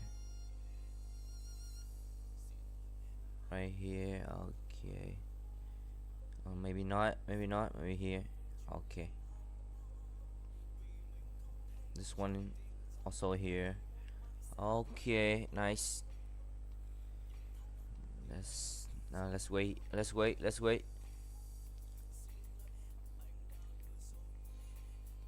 Oh wait, have a take profit and stuff like so. Oh, so what this? Oh, một cái đấm lửa.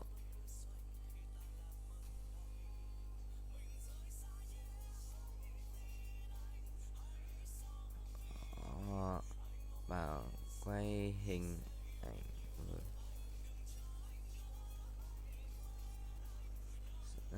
Còn bảo họ báo giá.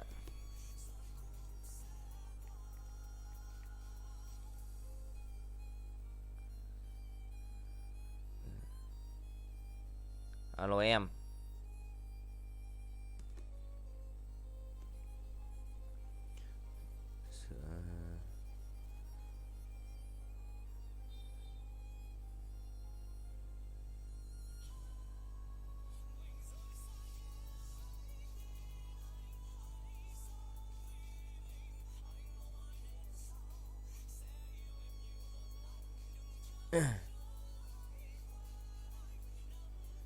Khó đấy mà cả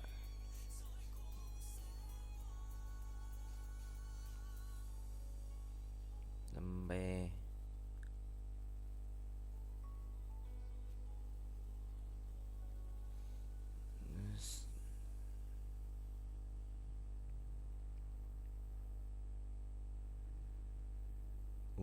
Ba rẻ cơ.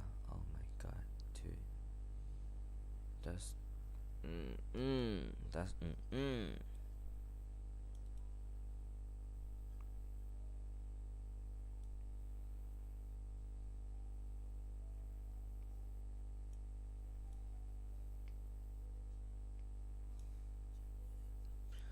but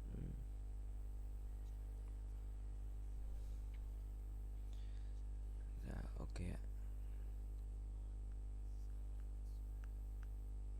see him now.